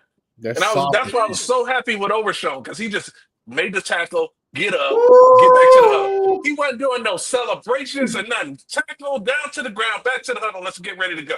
Yeah. It's so sad that his career is going to be over. Butler. Yes. Yeah. Just make the play. It could have been Butler and Bland on the other side, and then they should have put Overshown at strong safety, and then free safety. I think those 3 would have made up for the lack of free safety play. But I agree. That could have been an awesome secondary, guys, and then start drafting some linebackers, man. See who the best fit, man. Could you imagine? Well, that young. Huh? What you say? I said, could you imagine Overshawn with his vision in that backfield at safety? Man, Catching that ball, coming up straight, flat he line. would be killing people, man. That'd be That speed, his vision. Oh my holy shit. It's like when Diggs made a tackle, you was like, oh shit, Diggs made a tackle. When Overshawn missed the tackle, you was like, fuck, he missed the tackle. Right. Yeah. The expectation level is completely different. It's completely different, yeah. We probably had our safety this whole time. Yeah. You know who else? Butler was out there tackling. That game Butler was playing, he was out there tackling on the perimeter. Right. Yeah. He led that game in tackles. What was that again? The Commanders. He played against Commanders. Commanders. Yeah, it was against Washington. He played 2 games, I think. Yeah, it was. Yeah. But it's sad because, like I said, I don't know what they see during training camp and practice, because we see the product on the field, and the product on the field is different when you put the younger players in than these old vets that are stuck in their ways, don't think they shit stink, can't wait to get on Twitter, X, or whatever you want to call it after the game to find out what everybody's saying about them. Exactly. No, exactly. No, hell no. This was before the game. But uncensored, you said it, man. They only care about the contracts. That's it, right? They went to him. They friendly now. They don't do this no more. Yeah, man. No, they all voice. Oh yeah. Man, Dez lit this game up, man. Bro, he brought 3 tubs. 3 tubs in that game, man. I can see Parsons letting up because I don't want to show my boy up. They can't wait to trade jerseys now. That's what they do now. Yeah. They just are ready to trade jerseys. Listen, if I played in the NFL and you tried to give me your jersey after kicking my ass on the field, man, please. Fight on your hand. You're not gonna disrespect me and give me a souvenir on the loss. You lost your mind. Yeah, man, please. All you gonna get a good game, man. That's it. That's all you gonna get. That's all you gonna get. That's it. That's it. And you know what? I wish him good health for the rest of the season. We have to bring him up because we made our points about him all year. We ain't got to bring him up. We ain't got to bring him up no more. Yeah. We don't talk about Dak until he can take another step. Dak on that field suited up. We're not talking about him. Yeah. You just go look at all of our other videos where we've talked about Dak. We done with that. He got to come and show us something. We done. We ain't talking about that. What y'all at this point, even under contracts, another injury. At the end of this season, it'll be 7 games this season he missed, and 90% of the season last year. Would you bring Trayvon Diggs back, or would you get rid of him? I would cut him, man. But, That's easy. I would cut him, but until when is he under contract for? That's my question. I don't even know. But I don't know. I don't even care. Yeah, neither do I, to be honest with you, man. But I don't think he's as valuable as he used to be, though. I agree. I think he's really lost a lot of value because he's been playing hurt. He's been playing hurt, and he's lost a lot of skill points. You get what I'm saying? So he's not that 11 interception guy anymore. That guy's gone. Man. Well, now Trevor is more. He don't even jam at the line. I want my cornerbacks. If I was on another team and I was to evaluate whoever's going to play cornerback for me, I need somebody that's going to jam at the line and be physical and be able to have ball skills and look back when that receiver's eyes go in the air and I can make a play on the ball. Somebody can ball hawk. That's what I'm looking for. And Diggs is not what that is. I'm sorry. He's more interested in the club, man, than he is playing at this point. I mean, I'm sure he's partying right now. Hey, you play DB, right? Yeah, I did. Cornerback. Okay. I play linebacker and tight end. Okay. Did you ever have a skill drill where it was face guard and wave your hands when covering the pass? Yes, I did. Yeah, that's what they taught. Well, it was more cover skill drills. We played a lot of man back then. It was all man. Very rarely did we do something. So we had drills to where the cornerback would we would as a cornerback, we would eye the receiver and put our hands up. And when the receiver's eyes was looking back at the ball, we would use that as an advantage on looking inside to locate the ball. If the receiver's eyes are on, that means the ball is coming. So when that receiver's eyes go in the air and he holds his hands out, that means the ball is on its way. You get what I'm saying? So when that's the way we would play. Our job was to get the ball back. It was all to the ball in a bad mood. Yeah. It wasn't anything else other than that. Anytime we played zone was cover 2. And that was designed to stop the run because we were in a cloud coverage, meaning maybe seam the flats or we would bump and run, let the wide receiver go and get ready to stop the run, help out and stop the run. That was the only type of zone coverage that we would play. Everything else would be man. That's all we did was pretty much man. And especially me because of my speed, I was a 4-2 guy. So I would follow whoever their best receiver was. That was my job. Kind of like Deion did Jerry Rice. It was the same way with me. They would have me mirror their best guy. Nice. So we could, stop him from doing whatever. You get what I'm saying? So that's the way I play. Yeah, the reason I ask is because the way I was taught was that you play until the ball's coming in, then you flip your hips and make a play on the ball. Right. And now all you see is they literally put their chest against their chest and they wave their arms, hoping that a play is made. And I'm like, I've never seen that drill done in any practice. That's what you meant. That's what you meant when you first or anything like that. I've never seen that done. That's what you meant. I didn't know what you meant. I didn't know what you meant at first. That's what you meant. And like you said, once you saw the receiver's eyes and he went to go make a play on the ball, that's what you see it in the combine. They make them flip their hip as they turn the ball side to side. You're supposed to flip your hip and make a play on the ball. But for some reason, once they get into the league and they start practicing and they start starting, they lose that skill. I see it across the entire NFL. They face guard, they wave their hands like an octopus, trying to just randomly hope they knock down the ball. And that's how they get all of these pass interferences. And then you're like, man, if he just turned around, the ball hit him right between the numbers on his back. Yeah. Well, I think that has a lot to do with a little bit of coaching. Yeah. I don't think they lose it. I just think they get taught in another way. You get what I'm saying? So a lot of players can't cover. They can't be out there like Deion or Rod Woodson or whoever else. I think they start. They so scared of looking back because they're never there anyway. So they just hope for the best. They start I've seen it so many times. I get exactly what you're talking about. But the way I was taught, and this was sandlot football. This was before I started playing football in school. When we used to play outside, we used to do cover drills outside. The same drill they do in the fucking combine, we did the same. Hips, looking in. They teach you that. So why not apply that same pressure on the field in battle? It's like you just said, they forget real fast or they're being taught. You only do what you've been taught. Just like you raising your kids growing up. You raise your kids to the best of your ability, and they do what they're being taught. You get what I'm saying? So I think they're being taught not to look back because they're so scared. The coaches are even scared of them getting beat. Yeah. And if they look back, they'll lose a half of a second in stride. Yeah. Because they don't want to get beat. They don't want to lose a half a second. Yeah, the fear of getting hurt. That's probably why they don't do it, because they don't have the cover skills to not do it. They're afraid of getting burnt, man. That's what it is, right? Somebody said bland is bland this year.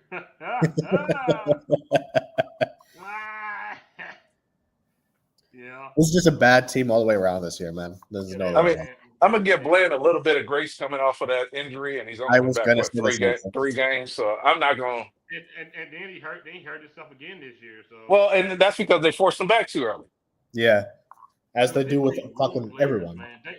They the reason Michael Gallup is retired, bro. Yeah, man. It's just like my point when it's twins formation on offense, combo twins, it's 2 wide receivers, and when they crisscross, if you're the outside receiver, it's common sense. Right. You take the receiver that's crossing to the outside, and the nickel the nickel DB takes the receiver that crisscrosses on the inside. And now, if they follow that, they're gonna bump into each other, and that's how they screen themselves. Yeah. So I'm like, no. You stay in your when it's twins like that, it's zone coverage because 9 times out of 10 they're gonna go 5 yards and crisscross. And when they crisscross, if you're the outside corner, you take whoever comes on the outside. If you're the nickel corner, or you take whoever's coming on the inside. It's common sense, and they follow them and they run right into each other. Yes.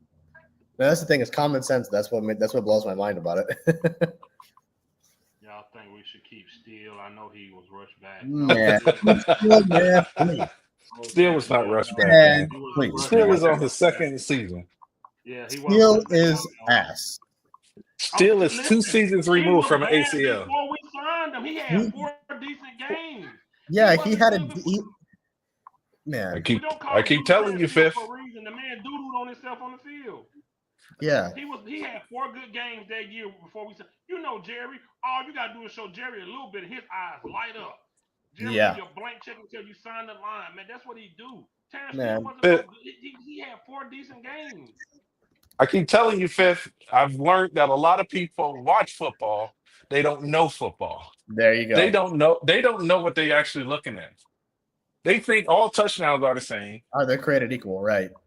All defensive plays are the same. Right. They don't understand the game of football. They think, oh man, he missed the kick in the first quarter.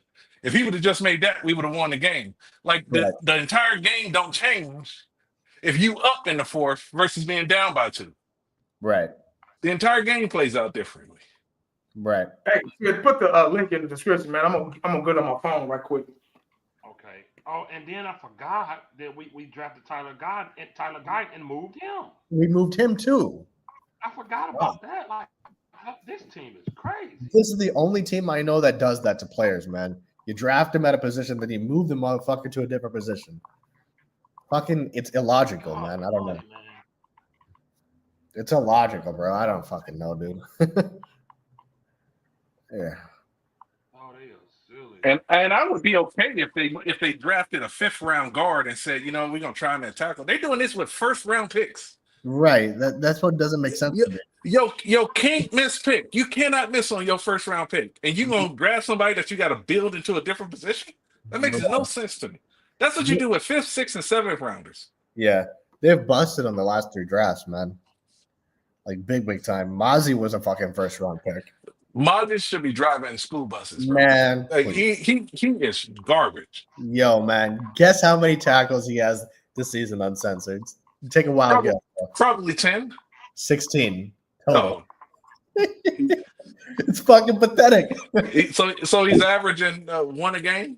So I guess so. He has 25 tackles total in 2 seasons. Last season he had 9. Unbelievable. It's fucking pathetic, man. I wish I can get paid millions to be that sorry. Man, and he was a 1st round pick. How was his PFF good? He allowed 7 sacks in 8 games last year. That's not good to me. No, Terrence still allowed 7 sacks in 8 games last year. I don't consider that. No, you don't. No, Terrence Steele last year was horrible. You shouldn't allow 7 sacks in the entire season. In an entire season, right? PFF was good last year. What are you getting that? Are you just saying stuff like? We did with real numbers last year. He wasn't good. What stats are you talking about he was good in? He wasn't good last year. Man, what stats are you talking about? Offensive line coach, because our PFF stats aren't bad for the O-line aside from this year. I don't know. Man. Why would you get rid of the offensive line coach if your stats are good? That don't make no sense. Right. Those two don't correlate. It doesn't make any sense. Talking about it, man. It's like saying I'm gonna get rid of my quarterback coach when he lead the league in passing. That don't make no sense. Yeah, right. You making excuses for they're getting beat. Our offensive line ain't got nothing to do when Terrence Steele stand up 1-on-1 with a guy and he knock his hand on the way like, man, move! I'm trying to get to your quarterback. No, for as much as we get on Dak, man. Listen, Terrence Steele is not getting double teamed ever. They never double team a tackle. It's never gonna happen. They're not combo rushing on a tackle. Y'all gotta stop putting stuff on these coaches all the time, man. These players gotta take some blame. Y'all gotta stop putting stuff on these coaches. Thank you. Well, and this is the thing that people need to realize. Every player is not going to be a 10-year career player. It doesn't. He might have hit his wall. Everybody's wall is different. The average NFL career is 3.5 years. It's okay that Terrence Steele exceeded that, and it's time for him to move on. It's not a bad thing. The next guy that come in might only be good for 2 years, and then you move on. Yeah. It's I don't care about PFL. I care about what's going on the field. Yeah, exactly. See, that has nothing to do with a team that don't run. Listen.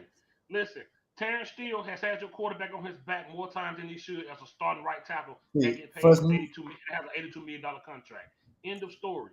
That PFL crap, we got to get away from that stuff. For as much as we get on Dak, what happens when we need him the most? He gets beat bad a lot. He gets beat bad a lot. Y'all gotta stop making up scenario. Well, what about when this? No, him as an overall right tackle is not good. Yeah, it's not good. We gotta get away from that, man. Yeah, like let's stop. The man is already almost in double-digit sacks allowed this year. It's horrible. Like we gotta get away from these players, man. When they ain't y'all, you love Dak, you don't want your quarterback protected. Right. Players do not last forever. It's okay. Right. It's okay. You will be fine. They will find somebody else. Right. And for as much as we get on Dak, Terrence Steele was getting him killed last year, man. Clean shots were on him. Terrence Steele was clean shots get on Dak. These people got to realize that you have to move on before you can see the belt in the tire.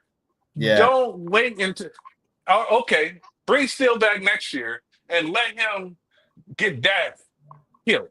Yeah, he's gonna get him. Let him get Dak knee blown out, and then all of a sudden it's gonna be why we got Terrence Steele here. Right, exactly. Why you gotta wait for the tornado to hit before you start preparing for it?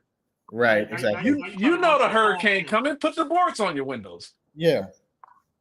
Facts. Y'all can't keep saying Dak ain't got no help. Terrence Steele being bad is a part of him not having no help. This is the bad part, Fifth. This is even worse. They say Dak ain't got no help, but they don't want to get rid of nobody. Right, exactly. Right. It's the stupidest thing in the world to me, bro. What are your eyes telling you? He gets the quarterback hurt. You have to move away from Terrence Steele. Dak will help, but don't get rid of this person. That's like everybody. Hold the fuck up. I don't want to get political, but everybody complain about the government, but nobody want to get rid of their representative. Y'all blowing away with this stuff. Man, forcing Dak to throw the ball too much? Are you? Y'all blow me away with this, man. Yo, what is this? You know you can run better if you get a better right tackle. I'm not even gonna make this about him, but there are 1,000 times I can show you where the passing game could have worked and Dak just didn't get the job. Dak just missed it. So let's not even go there. Many times where he had opportunities, do this team pass too much? Yeah, but of course. The offensive line has been bad. Or Jerry Jones says before the season starts that Zeke is still a starting running back. You can't pass. You can't run the ball like that. Your line ain't been good. Zach Martin is gone, and your running back starting out this season, it just wasn't good. Rico Dowd didn't hit a scribe to the end of the season when it didn't matter. I don't know why Deuce Vaughn is still on the team. And the other guy you put your faith in is Ezekiel Elliott. Yeah. Look, we brought Zeke back. We're expecting to be a relevant team. I don't know what you want him to do, but there has been he has got, regardless if it's Mike passes too much or not. Terrence Steele has not been getting the job done for a man with an $82 million contract who should have never got paid that much. Y'all do understand these guys are replaceable. Yeah. They are replaceable. Y'all got to understand this. We the only organization that don't want to let go nobody because we act like other players don't exist. Well, they act like they friends and family with them. Like, if my brother plays for the Cowboys, I'd be like, oh man, y'all tripping, let him play. Yeah. But I don't know these dudes. Don't be afraid to break up with somebody that cheating on you because you think you can't get somebody else. Don't just put up with that crap because you feel like anything else out there. Get rid of them. You'd be surprised. You have a better one waiting around the corner that's sitting on the sideline waiting for you to come to your senses. You hear me? Yeah. We would have never knew what we had in Butler if that guy wasn't hurt. And if now Trayvon didn't get hurt, we'd never seen him on the field. You don't get Dak without Romo going down. You don't get Romo without Drew Bledsoe. Like Yeah, no. that's what they don't understand. Listen, this is a revolving door in the NFL. Y'all gotta be younger fans that don't understand. Y'all They gotta gotta be be. young. They have to be. Y'all Yeah, gotta be young. It makes no sense. It makes no sense. Yeah, man. Y'all think for not wanting to get rid of players, it's ridiculous. I don't think you should re-sign anybody past 2 contracts. honestly, I agree with you. 1,000%. Right. I don't. I think if you drafting and developing the correct way after 2 contracts, that's part of the reason why the Steelers have been consistently competitive. They don't ride you to the wall fall. Right. And neither do New England. Nope. Yeah. They move on. New England will And get you out of here. They do not care. They keep their core pieces like Brady and Gronk, but even they won Super Bowls without Gronk. Every Yeah. player is interchangeable to them. They don't care. The You gotta the move Steelers on. constantly draft and move on. Yeah. Constantly. They always draft the receivers and running backs. They always do. Always. Yeah. Because they gonna run the trends off the tires and then let somebody else pay for them. Yep. All the time. That's what they do. Yep. This Yep. organization here, this fan base, they act like other quarterbacks don't exist. And me and Carter used to go with it years ago. He did not want to get rid of Jason Witten. Yeah. And so when we got Dalton Schultz, he was happy as a billy goat. Soon we got Dalton Schultz, he was so happy. I told him, I said, man, You got to get out there. It's happening. It's a revolving door in this league, man. If you out searching for a wife, she ain't gonna come knocking on the door. You got to go look. I was mad at them when they got rid of Dez, but you had to get over. I'm a fan of the team. You got to get over it. Yeah, you gotta get over it. Yeah. I didn't go on a rampage about it. I made my video how I felt like they cut him too early, and that was it. And we moved on. I remember when we got rid of Dez. I remember when I found out. I was watching the news, and I had went. I think that it was that weekend. I think I took my boys to the stadium on the tour, and I had made a video, and I went interviewing certain people. And I went. They had the Dallas Cowboy Pro Shop in there, so I went in there. That's when I was a real. Yeah, that's when I used to do real footwork, and I put in real man. I put in work. Yeah. You know, trying to get my talent. Man, they were upset. A lot of people were upset because Dez was going, and yeah, I remember that, man. That was something. Yeah, that was something. That when Dez got cut too. Because you remember he went to the stadium to meet with them. Yeah. Yep. And he left smiling. They didn't want to re-sign him. They didn't want to re-sign him. How long did Dez play for us? I think we signed 8 years, I think. We signed Dez in 2010, I think. Mm-hmm. In 2010. 2010, yeah. We got about 6-7 years out of him. He played for 8 seasons. He played for 8 seasons. That's a respectable career, man. He was a Dion guy too. He was a Dion product. He was. He got in trouble. He got in trouble. Yeah. They got in trouble. No, they did. Yeah, because Dion went and talked to him earlier. Yeah. Dion got in trouble talking to him. Damn. That's right. I remember that. Damn. Yeah, because Dion was acting. Dion got flagged for acting as a sport agent. Yeah. He did. When they was I remember that. Dion got him, man. And we pretty much paid him for 12, 13, or 14, because that dude was the top. He was just. Oh yeah. 2012 to 2014, he was the best in the league for sure. Dez gave the Cowboys everything he had, man. Because of the stuff he was doing, no DB could do nothing with him. Nope. Dez gave the Cowboys everything he had, man.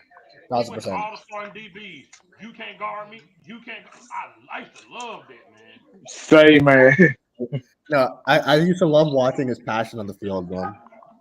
He was a receiver. He was a receiver, guys. Mm-hmm. That it didn't matter if you were guarding. It didn't matter. He would catch that ball over you. He was a dominant possession receiver, and that's what I liked about him. He was a dog.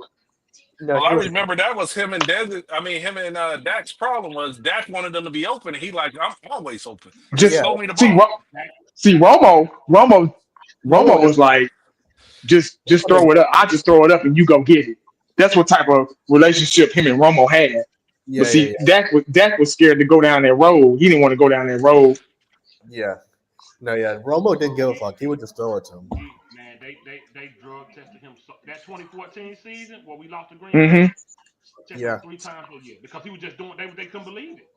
Yeah. Man. He could put the ball anywhere. The man would go get snapped. Remember, he reached over a boy's shoulder, snatched the interception out of his hand, and still scored. Like Romo Mm, almost mm, threw the mm, interception. He reached over his shoulder, snatched it, mm, Yep. put it in his mm, hand. Man, he was a beast. mm. He gave He everything. was, man.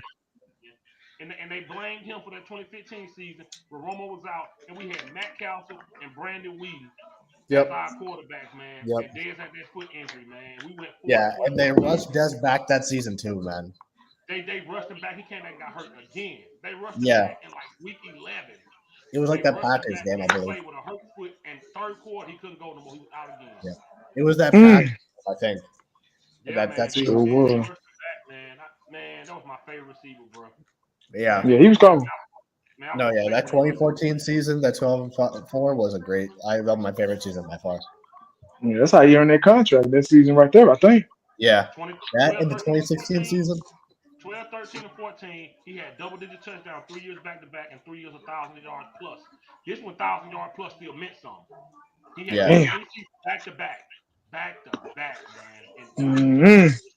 Yeah, one the tallest, one the fastest, but he was a dog, and you were gonna have to prove yourself because you weren't gonna Yeah. out-jump him and you weren't gonna out-tough him. yeah, Wow. I done seen him dead stay at the line of scrimmage when he supposed to be running the route, pushing with the DB because they damn near fight. He supposed Yeah. to be down Yeah. there pushing with the DB. Yeah, Y'all man. remember Dad's first training camp when he was on the sideline throwing up because he wouldn't quit? yeah, Yeah. yeah. I don't see that. I don't see that on this team now. No. Damn, dude. We won't. And see that's the different thing about this era now. We didn't have the cheap player. Why? I've seen Tony Romo tell Dez, get your ish together. I've seen Yeah. Tony Romo tell Dez that. Oh, yeah. Romo told him, get your ish together, man. Get your shit. Yeah, exactly. Yeah. That don't happen no more. You mess up now, Yeah. they Yeah. catch you in your butt. They laughing. Oh, I ain't see the microphone over my head. Like it's a game now. It's a playground. Yeah, Now you can jump outside. You can jump outside or pass interference or something. You be right back out there, man. When we used to do that shit, dog. If you fumble, Micah Parsons didn't even come off the field today after doing it. yeah. dog. If you fumble, your ass was grass. Your Yeah. ass was grass. I seen Michael Irvin tell Dion, bro, shut it down, bro. You hurt. You're not going back out there. Yep. Best players. You're not going back I out there. remember that.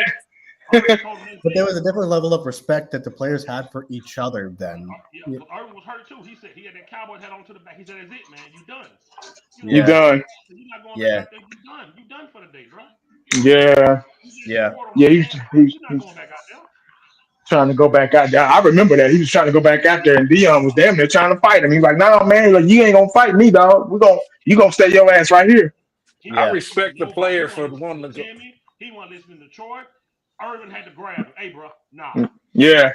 Yeah. I respect the player for wanting to go back out there, but I respect the player from the other player even more to say, look, it's bigger than just this moment. Yes. Mhm. Irvin told this big dog talking to you. Hey, bro, Yeah. we can't lose you too. I'm already out. We can't lose you too. Mhm. And that's what if I'm on the sideline and he don't want to go back, man, you ain't going back out there, bro. Yep. We need you, bro. But now that don't matter. They ready for the game to be over so they can go to the club or go on the field and trade jersey.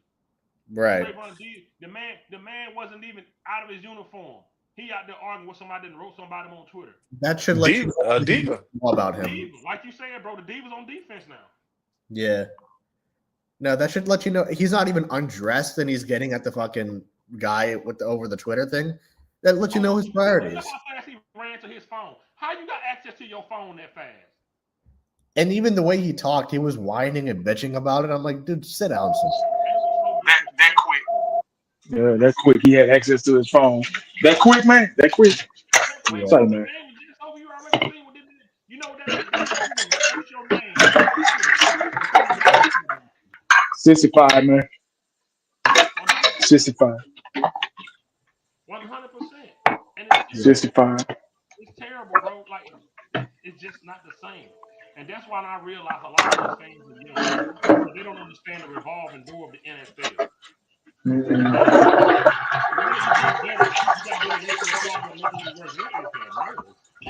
I'm sorry, man. I'm watching dishes. I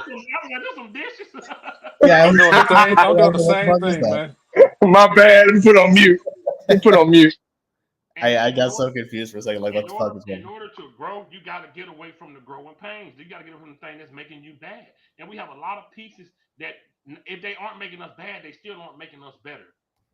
And as Cowboys fans, we just so quick to want to throw money around. Pay the man, pay the man, pay the man. Why? Because he had a good game. Because you Right. like who he is. You like the number of his jersey. You think his personality cool. I don't care about that. I care about what makes us win.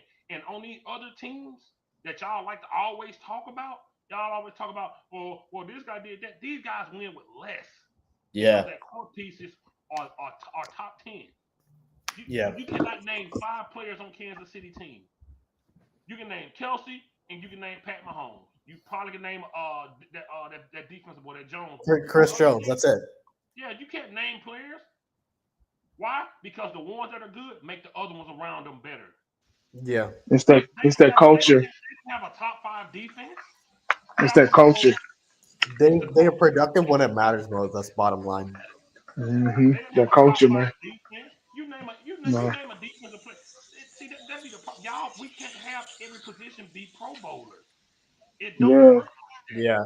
It's like we have all of these Pro Bowl positions for what? And it amounts to Somebody got nothing. to make the next person better.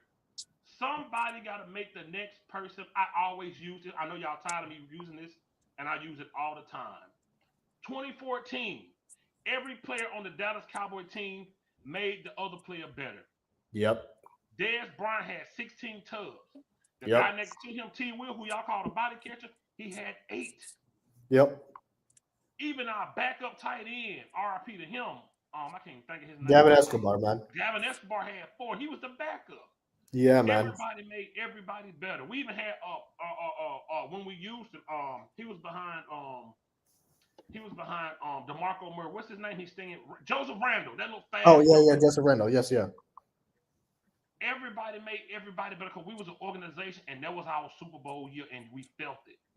Everything was good. You find me a defensive line that can get past that offensive line in 2014. Right. You find me one.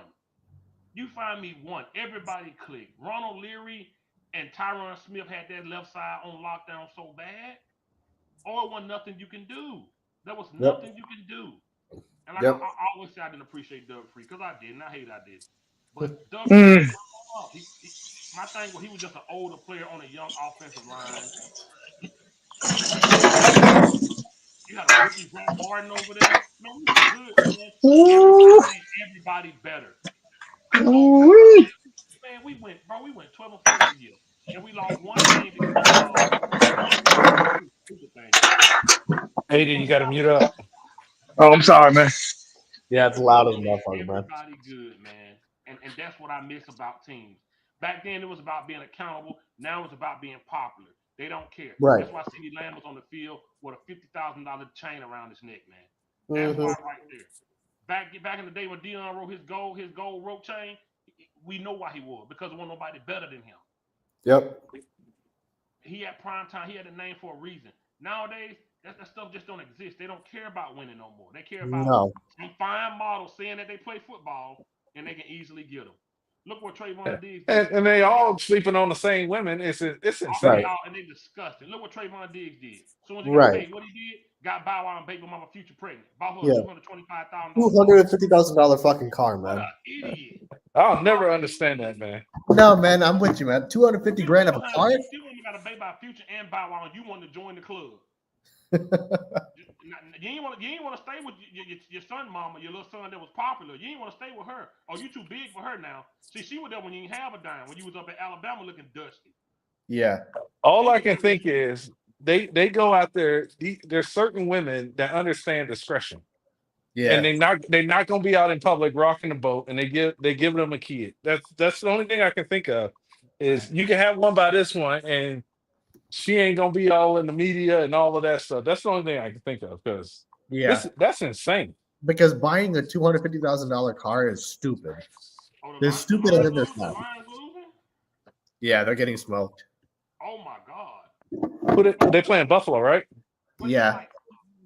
Look where your head. You're not thinking about football, man. These guys ain't thinking about that. Y'all get blowed and y'all up in the. Then everybody say, "Oh, they already had this club appearance planned out." Man, these are multi-millionaires. You can Inside cancel every it. schedule. Man, don't give me that. Don't give me that crap. Yeah, I don't These want to guys hear can it. be scheduled club appearance anytime they want to, but they want to be rappers. They want to be. That's why they act like rappers. That's why Trayvon thought the cool thing to do was go buy this model a $250,000 a car. You That's idiot. that's an And guess idiotic what? thing to do, And man. guess what? She done already broke up with you. Child support about to be a mother. Yeah, That's all she did. You ain't see the pattern. She got pregnant by Future, broke up with him. Pregnant by yeah, Bow Wow, broke up with him. Now you the yeah, third fool to fall in line. And you're probably gonna be cut from this team. You can't even stay healthy. And no matter how long your career gonna be, because you keep getting injured. Idiots, man. These guys are crazy. yeah. They're stupid, and then there's buying a fucking $250 million fucking car. That is ridiculous, man. What the fuck? Bro. I mean, it's Touchdown bad, man. lines. It's bad. It's No, bad. that People think we wish the worst for Prescott. Why we wish the worst for him? no. We He's want the the best quarterback for of the him. team. If Dak come out there and he ball, I'm gonna be jumping and cheering like y'all. But for what That's he showed us, that's what we talk about. well, that's the thing that drives me nuts, Fifth. It's like Dak is the quarterback of the team we root for. Why would we want to root against the fucking guy? Because they misconstrue criticism Right. with hate. We don't hate the dude. Right, bro. We And don't. and if he's playing the game, we're gonna root for him to win. But Right. we also can sit back wide-eyed and clear and say, this dude ain't got what it takes to get you to the promised land, which is our goal of Super Bowls. Plain and simple. That's it. It's not that complicated. And the Cowboys are still doing the same thing, even these last 4 weeks, where they're 3-1 or whatever. They Yeah. beat bad teams. Yeah. The Bengals came in and Yeah. beat them. This is what the Cowboys do. It gave them false hope. Right. Well, that's the thing. It's like, I mean, we win today. People are like, motherfuckers are like, oh, we won a good game and shit. I'm like, man, it was against the Panthers, man. Like, come on, man. Like, let's be real about this. And I know what it is. It's these YouTubers. And throughout the week, if the Cowboys are losing, when they pumping out video after video, they don't get the same amount of views as when the Cowboys are winning and everybody's talking positive about it. Right. So they sit up there and spend any little bit of positivity. They sit up there and milk it for everything throughout the week.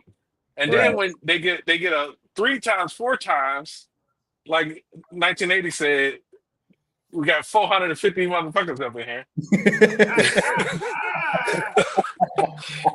You get a whole bunch of people. You get a whole bunch of people on your screen when you lose, clowning, and you get a quarter. You get a quarter of that when you win because everybody think you're gonna gloat. And they don't want to hear about that. So the haters come into the haters come in and flood your chat when you lose, and then you got these diehard Cowboy fans that want to be there when they win. So they decide that they have to go after the Cowboy fans all throughout the week. So because a lot of these dudes, they lives are built around this YouTube cowboy culture. Yeah. A lot of their lives. My life, I got three businesses I run. I ain't got time for it. No, I'm with you, man. I'm 1,000% with you, man. Yeah. Thank you. And see, that's the thing, man. Chief ass moments of the week, right angle injury. Man, we seen that man won a Super Bowl with a bad angle, man. Man, yeah, You know, man. It starts with if you don't got a winning culture, you're not gonna win. What's that one player that cut off his finger so he can play in the game? He didn't play for us. I think he played for Oakland. Fuck, what's his name? I know what you're talking about, man. Was it Lott? It wasn't Lonnie, was it? Ronnie Lott? Was it Ronnie? I think it was Ronnie Lott. It was Ronnie Lott. I think it was Ronnie Lott. Yeah, Deion Sanders' feet is all messed up from getting out there playing.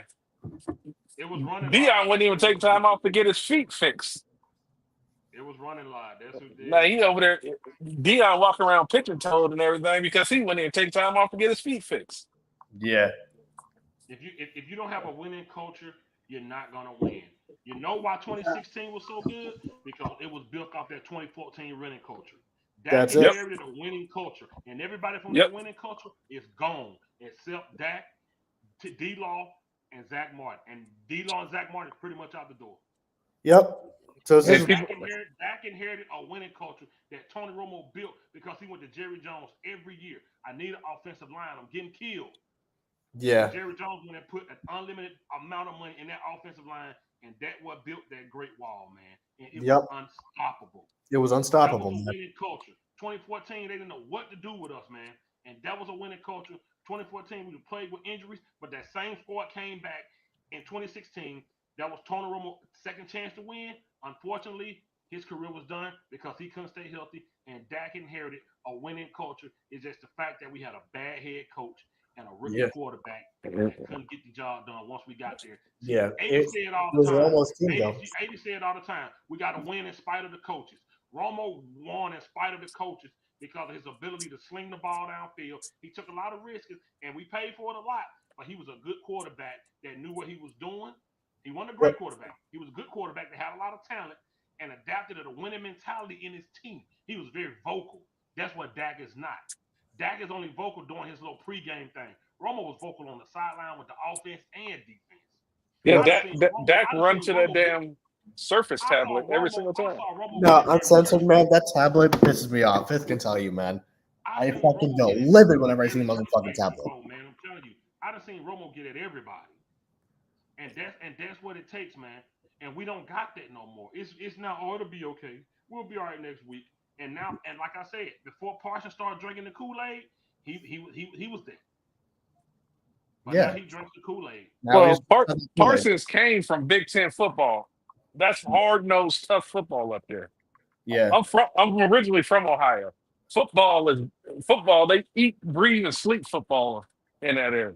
Yeah. And he got to Dallas where it's, Hollywood South. Yeah. And that's all he care about now. Yeah. No, I mean, I never heard of nobody having a podcast in season. Yeah. But what I'm saying is 2014, that catch, man, we don't know what that would have been. Right. We don't know. We don't know we would have beat them 2016 without Romo. We don't know. Why was I so weird back then?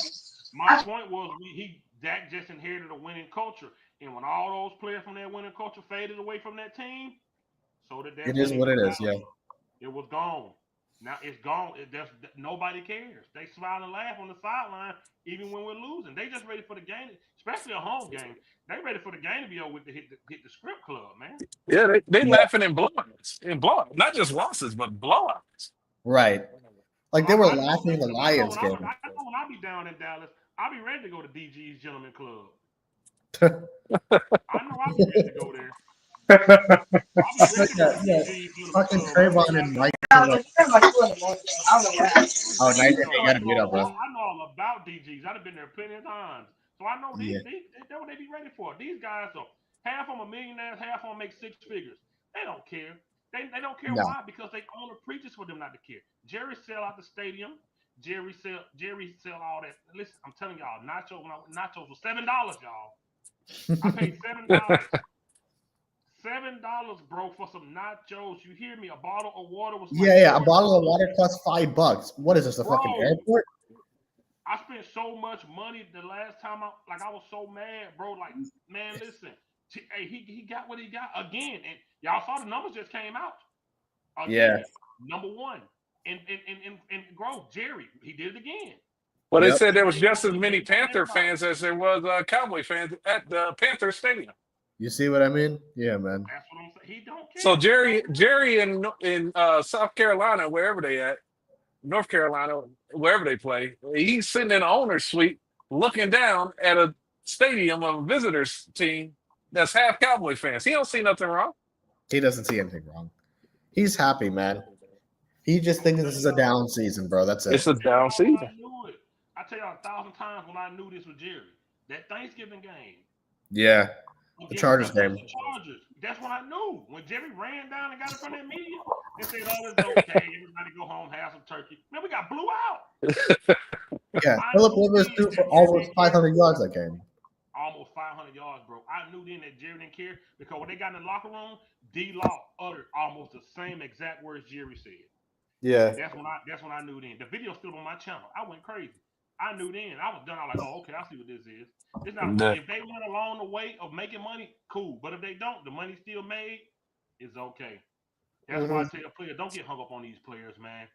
That's why I tell these fans, don't get hung up on them, bro. It don't matter. Yeah, it doesn't matter. If Jerry's gonna make his money, at least you can get some entertainment out of good players. I don't understand how people could be okay with Zeke coming back. That's the thing. That's the thing for me. It's like we bring him back and we're expecting to be a relevant team. Like, miss me with it. Dude came back and stirred up all kind of crap in the locker room because he wasn't getting snaps. Who are you? Like, who the fuck are you now? Like, I can see if when he went to the Patriots, he had a revival season, and then next thing you know, he lit it up. You know, he was averaging what 2.5 yards with Dallas, and then he go to the Patriots and he's doing 5 or 6, and they say, okay, he was hurt or whatever, and yeah, he's healthy. But he did even worse in New England. right. So if he was 2.5 and you got rid of him, he does 2.3 in New England, and you say that's good enough, bring him back. That don't make no sense to me. Yeah. And Yeah. before the season started, Jerry said Zeke is very much still a starting running back. That's the most stupid thing I've heard in my life. That man is disgusting. He's a salesman, and it's disgusting. That is the most stupid thing I've heard in my life. It's so pathetic, man. But that's where we're at with this organization. That's why I always don't care about if somebody gone or not, because it don't matter. It doesn't. Yeah. It does not matter if Dak is gone. It don't matter if Parsons gone, Diggs is gone. We've seen this team have the best players, and they went home. Yeah. We've seen them have top 5 defense for 3 years, go 12-5, and nothing happened. It don't And matter. nothing's happened out of it. We did that with all the players y'all want. It don't either the defense mess up or the offense mess up, the quarterback, the receiver, CD dropping balls, Dak overthrowing, our safety can't stop nobody over the top. It's always something. So that's why I don't care when it comes to the revolving door in this organization. It don't matter to me. It ain't like one piece gonna change it. It ain't like keeping Prescott gives us hope. We've had hope. You can't care more than the players. That's it. That 12-5, that 12-5 type of team we had is done. That's not gonna happen. Yeah. Hey, you want to know the bad part is next year they might be even worse than this year. Yeah. Honestly, I was gonna bring that up too. Because you're gonna lose a lot of players. You're gonna lose a lot of players. Yeah. What's up, man? I got something for you, bro. You want to hear what Parsons just said? Ah, fuck. Lay it on me. Fucking lay it on me, bro. They asked him. I got a camera for this one. He said he wished the Cowboys had more success this season. He said, "I want something greater. I want a Super Bowl. I'm in my prime. I feel like I'm untouchable right now. Team success brings everything else. I said I want an unofficial, no one ever wear number 11 again. You know what I got to do for that? I got to go win some titles." He said he's untouchable right now. Yo, man, I had to come up with this one. Yo, man. Okay. He's untouchable right now. Congratulations, you're at. Yo, man. This fucking guy, man. What the fuck? He said he's untouchable right now. So let me get this. Does an untouchable record no stats across the board against the Bengals? He get out there and talk shit out there every single game where he get a sack. Man, what did I tell you, man? He didn't walk off the field early today. Right. Yeah. Last time I checked, he recorded no stats against the Packers in the playoff game. Is that? Yeah, my God, man. They asked Micah Parsons his thoughts on the NFL Network, saying that the Cowboys haven't ruled out trading him. He said, "I understand how the business goes. There are no hard feelings in this business. Whether I'm here or anywhere else, I obviously stated that I want to be here, but at the end of the day, I understand the business side. I put in a lot of work. I played hard. So obviously, if sides can't agree to those type of things, it happens like that. But I'm just happy to be here. I'm just going to keep playing hard while I'm here. If I'm here for the next 5-6 years, I'm going to keep playing hard too. Ain't nothing really going to make a difference. Micah is going to play hard." I didn't told you about this guy, man. Like, Parsons is part of the good old boys club. He will be back. They're not going to get rid of him. He totes the company line. I'm losing my mind right now, but I'm laughing because that's the most idiotic thing. Dude said he feels he's untouchable, bro. You can't make this stuff up, man. I done told you about it. It's because they inflate his ego. They got him thinking that his shit don't stink. Yo, man, we just beat the Panthers, and he's saying he's untouchable. Like, that ain't even the worst comment he's made in the last 12 months. He told everybody after the Green Bay game that he felt he played good. He played a good game. He said he played a good game. I remember that. I was like, this fucking dude, man. All zeros. I told you, he's gotten drunk off of it. This Cowboys Kool-Aid, man. He's gotten like fuck drunk. Like he's high off of it at this point. God, It's just at some point in time, when people keep feeding you bullshit, you just gotta stop listening to them. yeah. Like Jerry telling you we're gonna do more with less this year. Like, I'm not stupid. You Yeah, can the casual fans. You can feed that bullshit to, not me. Yeah, you can fool us, man. Like, See, bro, it drives me. He drives me crazy, man. More about the Eagles flying. OG, what's up, man? Oh, what's up, OG? I tell people all the time that name one position the Cowboys got better at this year. They haven't. They've gotten worse at positions, if anything. I just don't understand, man. Like these guys are. I understand it, but I don't understand it. They're all of these guys prioritize talking over winning. They prioritize talking over playing.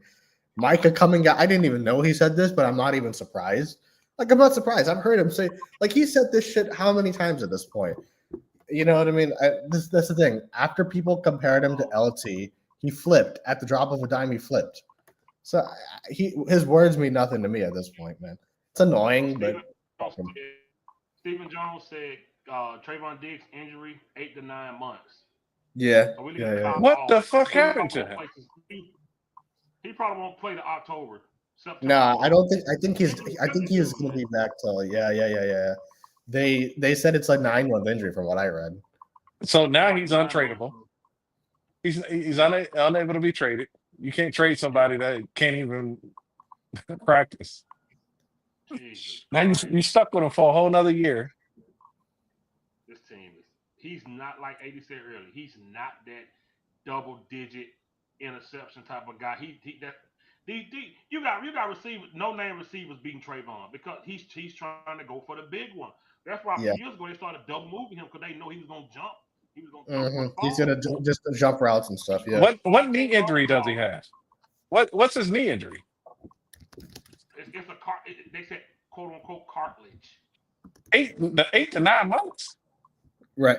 You see what I'm saying? You see how they be high and stuff? Yeah. I don't know how accurate this is uncensored, but according to what I'm reading right now, it's a torn ACL on the same knee he got injured on. Okay, I can see ACL. I'm about to say cartilage is different. Like I'm about to say cartilage for 8 to 9 months. Yeah, because it's saying he returned.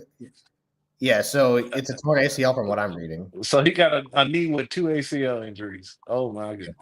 Yeah, and he's undergoing season-ending knee surgery. You couldn't trade him for a 6th-round pick. Yeah, no, you can't. You can't trade him at this point. And his ACL is at the exact same time frame as what's his name? The one that we brought back too early. I keep forgetting his name. Michael Gallup. Michael Gallup. No, Gallup. Gallup was a December injury. Yeah. That's that. Oh fuck, dude! I didn't even think about that. And so now they're gonna try to force him back. They're gonna force Diggs back for training camp. Yeah. And they're gonna do the same thing with Overshawn. Yeah, I'm afraid for Overshawn, and I mean, dude, fuck. That's OG, man. You could hit being quiet. What's up, OG? What's up, man? He got himself. I don't even know why OG be coming in here.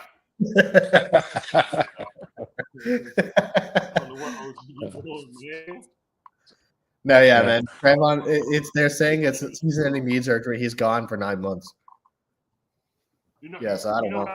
I'm gonna say this right now.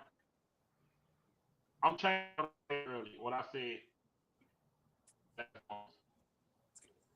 Build this offense. Build this offense, bro. Man, just score a lot of points, man. Because at this point, what the hell just happened in the Colts game? What the hell was that? Build this offense and just score a crap load of points, man.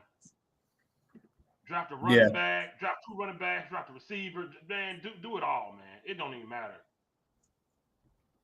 Yeah, the Indianapolis Colts just had a player collapse on the field before the play started. Ron Bland coming back. At least Butler could probably step in for Dick. Oh, he hurt too. Don't Butler got an ACL? Yeah, Butler got ACL. Yeah, but Butler's hurt My too. goodness, man. Yeah, So Fifth, you just wanna just just beef up the offense and just outscore people? Is that what you What is that what we're saying? Hey. Kansas City never had a top 5 defense in their Super Bowl. Score a lot of points, man. Score a lot of points and make the other team keep up. You can play defense to where they can't keep up with you points wise. Just score a The lot of problem points, is man. you still need a dogs on the defensive line because you got to stop the run. If you can't stop the run, you ain't gonna score a lot of points. Oh my That's God, true. T.J. Watt just went down bad. Oh my goodness. I hear what you're saying, and we had that. I hear what you're saying. I'm not disagreeing with you. We had that shit in 2016. We were outscoring people. We didn't have if we would have had a pass rush. If we would have had a pass rush, we could have stopped Green Bay from marching downfield and getting in field goal range. yeah. But I agree. They just don't value the defense no more. It seems like it, and I don't know, man. I don't think they put enough Yeah, respect on the defense we did anymore for have some that. reason. We did have that. Yeah, You gotta stop the run first off. If you can't stop the run, I don't care how many points you think you can put up. When they get up, they just gonna bleed the clock and run it down your throat. yeah. Agreed. This all goes back to why did they give Dak Prescott all that money? They didn't have to do that, man. They could have waited. They could have waited, man. Just Man, they could have waited. that's us saying it, man. We all know why they paid Yeah, him. you made him the highest paid player in the league. What matter? What does it matter? Yeah. If you gonna make him the Y'all see highest what paid Jimmy player, Johnson let him said play it about it? up. Y'all saw what Jimmy Johnson said Yeah, about Jimmy paying Dak said he wouldn't have Prescott? paid him. Yeah, Jimmy said he Yeah, would have paid him. Yeah. I heard He that. said he would have waited. He said he would have Yeah. waited till the season over, then figure it out. But that's the thing, man. I'm gonna stick on my guns on this. Jerry did not pay Dak to play the quarterback position. It's obvious to me. He paid him to keep fans in the seats, to keep those Gambanger fans in the seats. That is it. It was nothing to do with football. Because you can't convince me that after you lose and repeatedly play that way in the biggest spots, that you're paying them off of production and on the field. It just that doesn't make sense. You know what I'm saying? So at least like there's no other explanation for it for me other than he wants to keep those 90%ers in the seats, man. That's it. I don't buy it. Hey, Fifth, since hey, Isha, I'm gonna get out of here, guys. I appreciate y'all letting me on. I'm gonna stay in the comment section, though. All right, bro. All right, brother. All right, guys. But yeah, I just listen, and I understand what y'all saying. But at the same time, in my opinion, I'm just gonna just score points.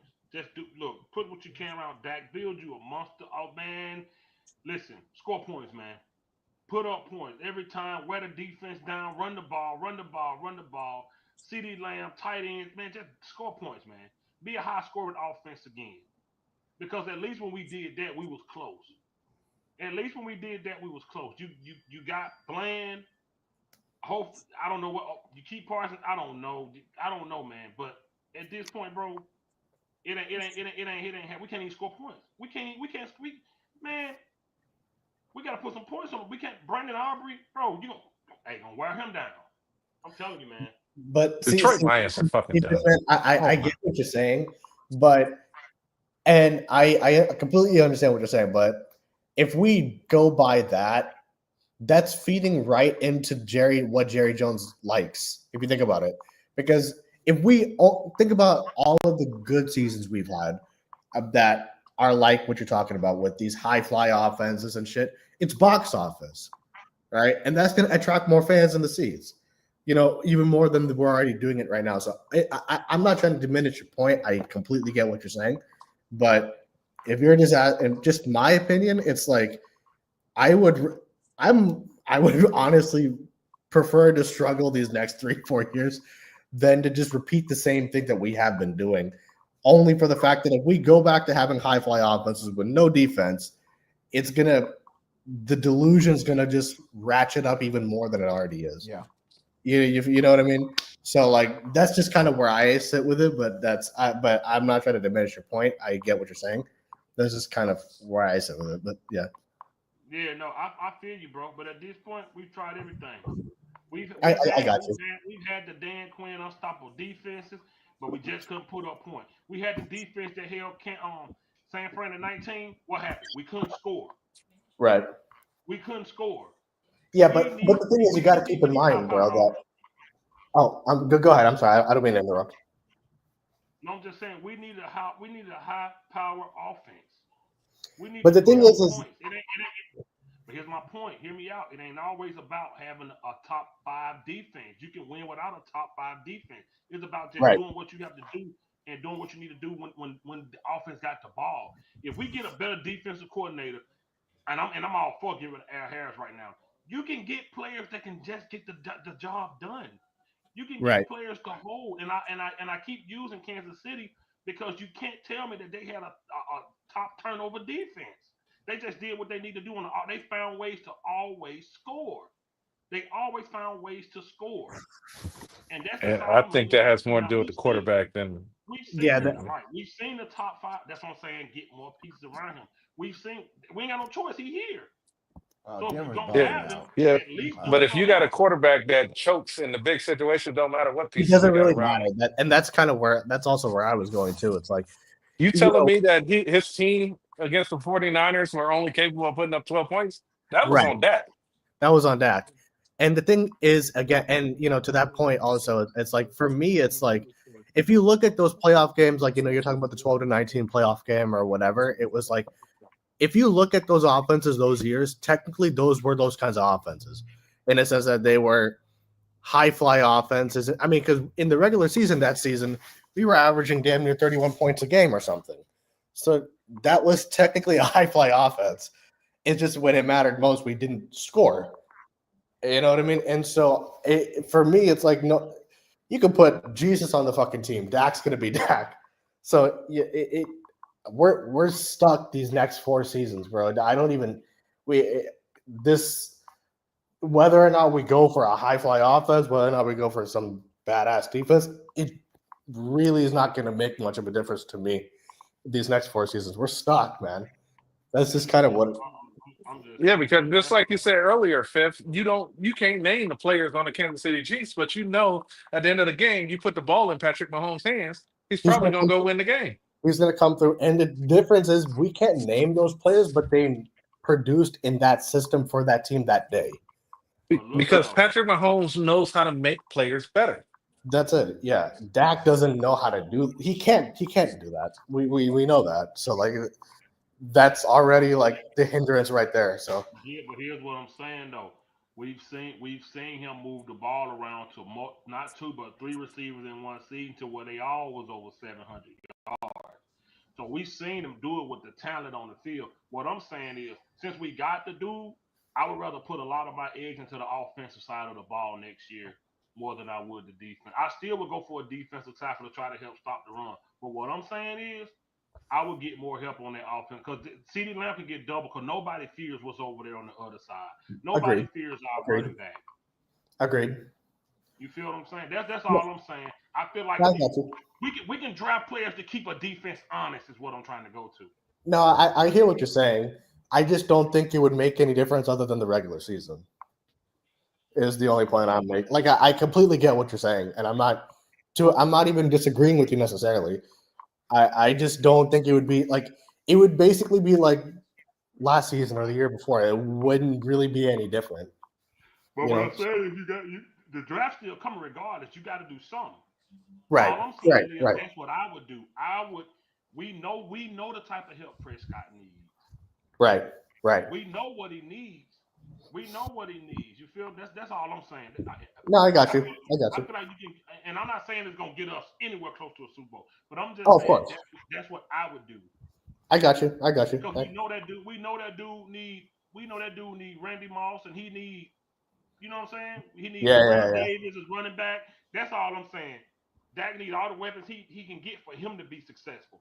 I got For you. the defense I to got even you. look like something. But I do feel like if you get him more pieces, fix that offense to where we can run the ball a little better and keep whatever defense we have on the sideline fresh, it might be beneficial to us in some capacity.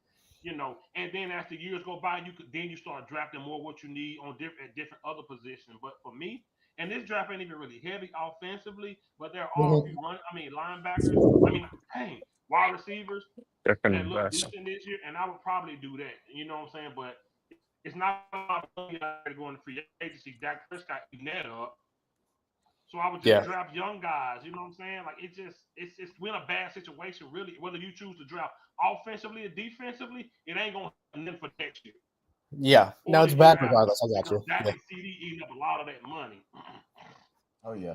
Yeah. They're So he eating a can't billion or elevate 50% players. of the We cap. know So that. So then, that's why you have to put good talent around him that really don't need a lot of help. We know he can't elevate players. We've seen that. yeah. We've seen that. You need players that can go get the ball no matter what Dak throws, and that's why CD get hurt a lot because he twists and twerks his body to try to catch Prescott balls all the time. Yeah. Yeah. When 1981, the top not content creator, so sad when he ends this music. Go watch him 4 hours. Oh yeah, for sure. 80 the man. Oh, yeah. Yeah. No, Yeah. no. Nah, bro. We're Hey, just in a what's up with really, really bad Detroit place. today? What's up with Detroit? Oh, yeah. Detroit and the Steelers are What getting. happened to TJ Watt? He got hurt, didn't he? Uncensored? Yeah. Yeah, I think he got hurt. Hurt? I haven't seen the game, so I don't know. But Uncensored made a cut. Was like, well, he got hurt. So They said he grabbing his foot. You know, he in pain too. I don't know what happened. yeah, I'm not sure what happened. Ah, man, it's just a bad. I don't even know where to go from here, man. No, right? Yeah, Detroit's dumb, bro. Jesus, bro. Detroit was down 10 points with Yeah, like 11 minutes to go in the fourth quarter, and they dumbass coach decided to go for an onside kick. of course he did. Buffalo got it and What returned Dan it all the way Campbell down to keep the doing, 5-yard line. bro? The Yeah, he Lions. think he can reinvent the wheel. This is dumb. No, the Lions coach. Is it just me or is he overrated? Because I feel like he is. He is overrated. That's why they lost to them. The problem is he tries to reinvent the wheel and try to prove to everybody that he's smarter than everybody else. Yeah, you know what I mean. Because he strikes me as the kind of guy who thinks the shit He don't do. stink. He do. You know, just like that Cowboy game last year. Yeah, That was just dumb and arrogant. yeah, And it probably cost them home Yeah, field and they as of lost right now, in the playoffs. we're picking at 17 as of right now. So I don't even know what they would pick at 17, honestly. I don't know. I don't even I know don't where know we what the like. Cowboys be picking at 17. I know y'all know me. I disappear until the draft, so Yeah, I don't really do off-season videos, man. yeah, man. Unless something happen, I'll take a break from YouTube. Why did OG? OG, are you there? He's made I mean, he's jumped in from time to time, but You're not here, OG. OG, can you hear us, man? Dan Campbell can be too aggressive. Yeah, he do have an ego. He do. no, he has a Why would mad you do ego. that? Why would you do an on sign? Why you trying to make highlight reel? That's selfish. Well, yeah, You he's doing that for he's yourself. trying to create something so that everybody on the 411 networks can sit up there and go, "Oh my God, he's a genius." Yeah, he thinks the shit don't stink. This ain't Sean Payton in the Super Bowl where you can disguise. You have to declare onside kicks now. You can't surprise anybody. Yeah, Jesus nah, it's he thinks the shit don't stink, man. That's stupid. Jesus, I don't know. man. But Yeah, no, the Lions and the Steelers are getting smashed. I knew the Steelers was going to get beat. I didn't know they'd be beaten this bad, but I mean, yeah. Their defense isn't that good this year. Oh, is it? Okay. But yeah, And man. if TJ's gonna miss time, they're gonna be in trouble. As of right now, I think we're picking at 7. It's gonna be rough. We win more games. We're going on down the line. It's about to be rough. What's up, champs? What's up, guys? The moment that they won like 3 weeks ago, Yeah. I was like, they screwed up their draft position because the Yeah. aim was for top 5 because top 5 is hard to mess up. Right now, the Cowboys are in that no man's land in the middle of the first, where you can find something that screws up. Top 5, top 10 picks. You just take the best man available. Right. The thing is, these guys don't even know how to lose properly, man. This is just a bad team. 45 lines, 35. What a dummy. Dan Campbell's so stupid. Yeah, man. I was just looking at that dumb offside He kick. always I try think to he's do just something to make Stupid. himself stand out instead of doing what's best for his team. He always does that. He always does. Yeah, it's about him. It's about him and how smart and innovative he can be instead Yeah. of Bro, just he playing always football. do that, man. He put his Jesus team in bad Christ. position. I just think it's pure arrogance on his part. And especially when half your defense is gone too on injuries. Tampa Bay is smoking the Chargers. God. Oh yeah, yeah. Oh yeah. And then the Steelers, they getting their butt kicked by the Eagles. Yeah.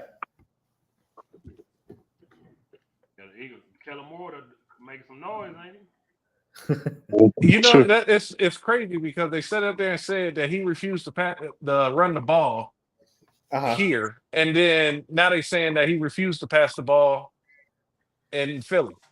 So Is all that the wide receivers are complaining. Oh, is AJ Brown hurt? is he? Yep. Oh, did they do a hip drop tackle on him? You said you picked the over Charlene? Buccaneers beat the Lions and Eagles this year. Yep, Brown down. Who Oh, that jeez. quarterback? Oh, Baker Mayfield? Oh, Baker Mayfield for the Bucks, yeah. Wow. Holy Playing better. shit, they're 40-17. God damn. Ooh-wee. Yeah. Shit. Buccaneers beat them. Well, hey, who y'all think our backup gonna be next year? Y'all think Cooper Rush be here next year? No, I don't I think. think he's going to re-sign Trey Lance. You think that they're going to resign Trey? I do. Yep. But Yep. they haven't played him all season, so He's why? going to be on a 2-year contract. They're going to put him in there. And say they developing him. That'd Really? be dope. That would be. I honestly think. I would love to see it, but I'd have to see it to believe it, man. That'll be nice. Yeah, he's not going to make what he's making now. He's going to have to take a pay cut because I don't see anybody in the league begging for Trey Lance. He's only Right. 24 years old. Yeah, nobody's gonna beg for Trey Lance right now. Right. No, So I you might as well re-sign them and keep developing them. But that all depends on whether or not McCarthy stays. McCarthy's 1,000% going to stay here. There's I, no I way. honestly think so too. I told people 2 months ago, don't underestimate it. I'm telling you. Everybody told me I was crazy. There's no way they're gonna keep him. Like, Yeah, because I mean, you've said it. They think that Jerry just thinks it's a down year, right? So it's a down year. yes, I mean, Yeah, can listen. and think about listen to what he all said. the injuries they supposed to have this year too. That's another excuse why Jerry will bring McCarthy back. Did y'all hear Stephen Jones came out and said they expect next year to be bad too? did Oh they? yeah, carbon Did copy.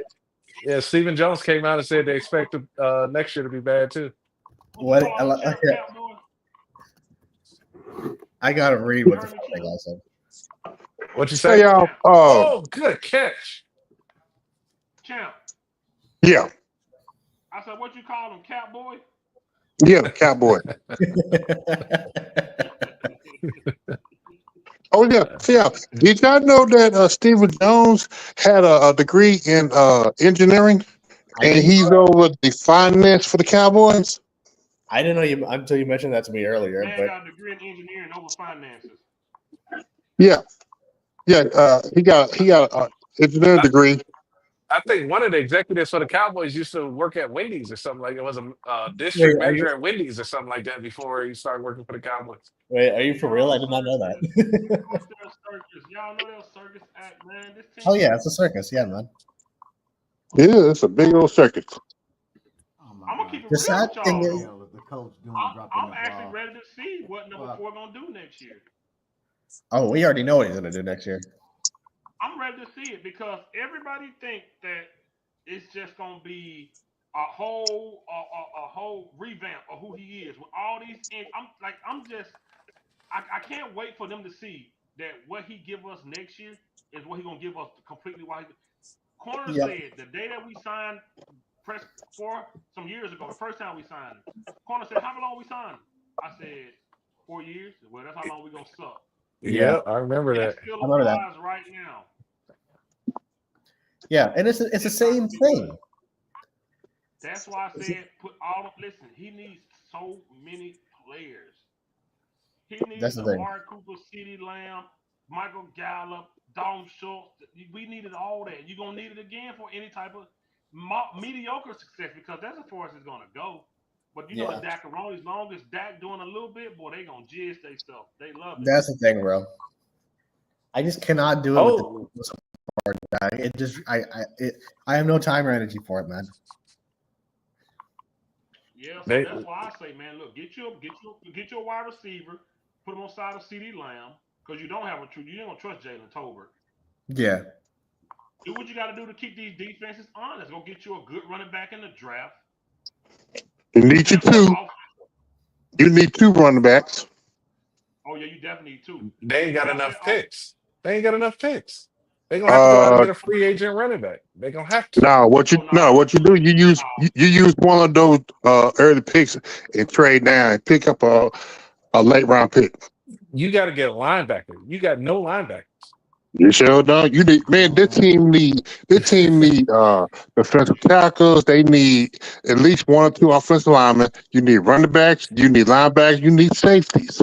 It's going to be easier to find a running back in free agency than it is in the draft. It's better to draft a linebacker than a running back because there's a bunch of capable backups on some of these teams that can at least hold you over for another year. This is multi-year, so you ain't got to get it all in one draft anyway. Yeah, you multi-years. I believe in drafting a running back, man. Early. You can draft one, but the second one you got to get in free agency. You have to. Oh yeah. Okay, I'm with that. Or no, you ain't got to do that. There's a lot of good ones that's gonna go undrafted. That's true. Yeah. There's a lot of good running backs that are gonna be undrafted, bro. I'm telling you. But you also got Rico that's a solid 2. You got Rico at a solid 2. You just need a bell cow. I said I'm also excited, dude. There are 38 running backs that clocked 1,000 yards in college this year. 38. Yeah. And they all was balling. And 20 something of those 38 had double-digit touchdowns. There was running backs everywhere. And I'm cool with Rico. I'm cool with that. Yeah, Rico's solid at 2. Okay, we're gonna get one and undrafted. It's gonna be good running back, bro. Out of 50 running backs, none of them had below 800 yards in college this year. They ball. They got. I mean, theoretically, you're gonna have 3 running backs anyway, so you can keep Rico and still bring in 2 running backs. Right. I'm okay with keeping Rico. I like Rico. I'm okay with that. I like Rico too, man. Yeah. It just amazes me that they took so long to actually give him the carries that he needed. Right. He almost had $150 today, man. Can you imagine him with Trey Lance right now with the read option? Right. Mm-hmm. I'm really starting to think Jerry Jones decides on this type of stuff, man. Decides on what? Like I said, Mike McCarthy said he wish he could get a young guy's chances. What do you mean you wish? Aren't you the coach? Aren't you the coach? But we already know. He was mad that Deuce won. I forgot what game it was. But he was mad that Deuce wasn't traveling, and Zeke. Well, he was like, man, he hated that. He had to get a young guy a chance, and I'm like, wow, man, that ain't your decision, bro. Right. But I mean, we know it's not. We know it's not his decision. Yeah. But I mean, but Charlene, she put that earlier comment up about Dak is motivated to win a Super Bowl. Man, I've been hearing him say that since his rookie season. Like every season is the same book. You talking about Parsons? Nah, she made a comment before Dak said he's motivated to live up to a new deal when it's a Super Bowl. Oh hell, man! I've been hearing that shit since his rookie season, man. Like I've been here, like in the beginning of the season, it's always like, "Oh, I'm excited. We're in a good place." Then when we struggle, it's always like, "Oh, we smelled our own ass. We got overconfident." Then in the end of the season, oh, we're on a right path, and then we lose in the playoffs. Happens again and again. That guy talks. Oh my God! Again. So I don't want to hear it. Allen just threw a pass that looked like a damn basketball free throw. Trust me, it's not a touchdown. Yeah, it's the holding, but I'll let you know right there what his organization is. He's still did it. That's enough said. 25. That's enough said. You know what? And the Cowboys, they need to find them a new offensive line coach as well. Oh yes. Oh man, we can literally pick a position out of a hat and we need it. Defensive line coach too. Yeah. Yep. Like honestly, we can pick a position out of a hat and we need it, man. Like that's just the truth of it. We need a lot. You know what? The Greg Ellis is the assistant defensive line coach. Yeah. Yeah. I don't know, man. This is just bad. Wait. Greg Ellis is the assistant offensive line coach? Defensive line. Defensive line. Yep. I was about to say, how the hell he know about offensive line? No, he don't. It wouldn't surprise me because they always putting people out of position. Right. Make the quarterback coach the secondary. Yep. Wait, I didn't. Carson Wentz is on the Who Chiefs. y'all think He takes still plays? I just looked and saw the Chiefs stats. Carson Wentz is on the Chiefs. How's he still playing? I didn't know. I think that. Who y'all think taking Travis Hunter? Who would I think is drafting Travis Hunter? That's a good question. Jacksonville. I can see Jacksonville getting him. They already got their quarterback. Jacksonville. Right. said, Right. I don't know. Actually, that's a good question, man. Jacksonville. What The about Giants are going to take Deion- Shador. Deion boy? The Giants are going to take him. I can see that honestly. Yeah, I hope they do because I don't think he's that good. Yeah. And then you got Cam Ward after that. Man, these I don't think it's to me. It's not even good quarterbacks coming out like first I round don't think so. quality. Yeah. Yeah, I don't think Second so. round, the best. And Texas coach, Texas quarterback, Erie. Oh man, he's a fifth rounder. He just like that. Oh, yeah. The Longhorns. I mean, we can tank for 2 years for the Manning. Yeah. Yep, I would. Here's the funny thing. Like, I mean, we would have thought that this season we would be taking the way we were playing, and then these guys don't even know how to do that properly. So Yeah. I just don't see how they're going to be able to pay Bland, Parsons, there's no way. Diggs, Overshown, Dak, CD. They got to re-sign Tyler Smith. Yeah. I don't think that there's no way they're gonna be able to pay that many players, man. And everybody's talking about restructuring Dak and CD. You just hurting yourself down the road. You just got to take these. You got to take these lumps right now. Yeah. And you got bad contracts on aging players, and you just got to eat it and get rid of it. Yeah. But they rather. I can see like if you were at a high level competing, then yeah, you kick the can down the road to keep your windows open as long as possible. But you're not competitive. Right. No, I agree with you. Denver bounced on Russell. Now they're in the playoffs. Ain't that about it, bitch? You could do the same thing with that. You could, yeah, but Jerry doesn't want to. We should have done it, but Of course, Russell it's Wilson definitely hit Denver for $108 million this year, I believe. yeah, And they said I don't care. yeah, We're gonna win without him. Yeah. And then you ran cap hell. That's because they know how to pay players. that's the thing. They know how to get out of those kind of contracts. Jerry doesn't. Jerry Jones just No, remember that they also got what's the head coach from the Saints with the Buccaneers with the Broncos? Sean Payton. Yeah, Sean Payton. Cowboys. I want to punch Nick Cowboys. in his face. Cowboys don't have that luxury. No, they don't. We got idiot Jerry. Wait, Fifth, who you want to punch in the face, man? Sirianni. Eagles head coach, I hate him. Oh yeah, Nick Sirianni, man, he has the most punchable fucking face, bro. He fit the Eagles. Yeah. Oh, cocky, arrogant bastard. No, Ain't he's done such nothing. a dude. I want to, man. I'm with you, Fifth, man. Fucking, I hate that guy, man. They got the least amount of trophies in the entire NFC East and act like they shit don't stink. Right.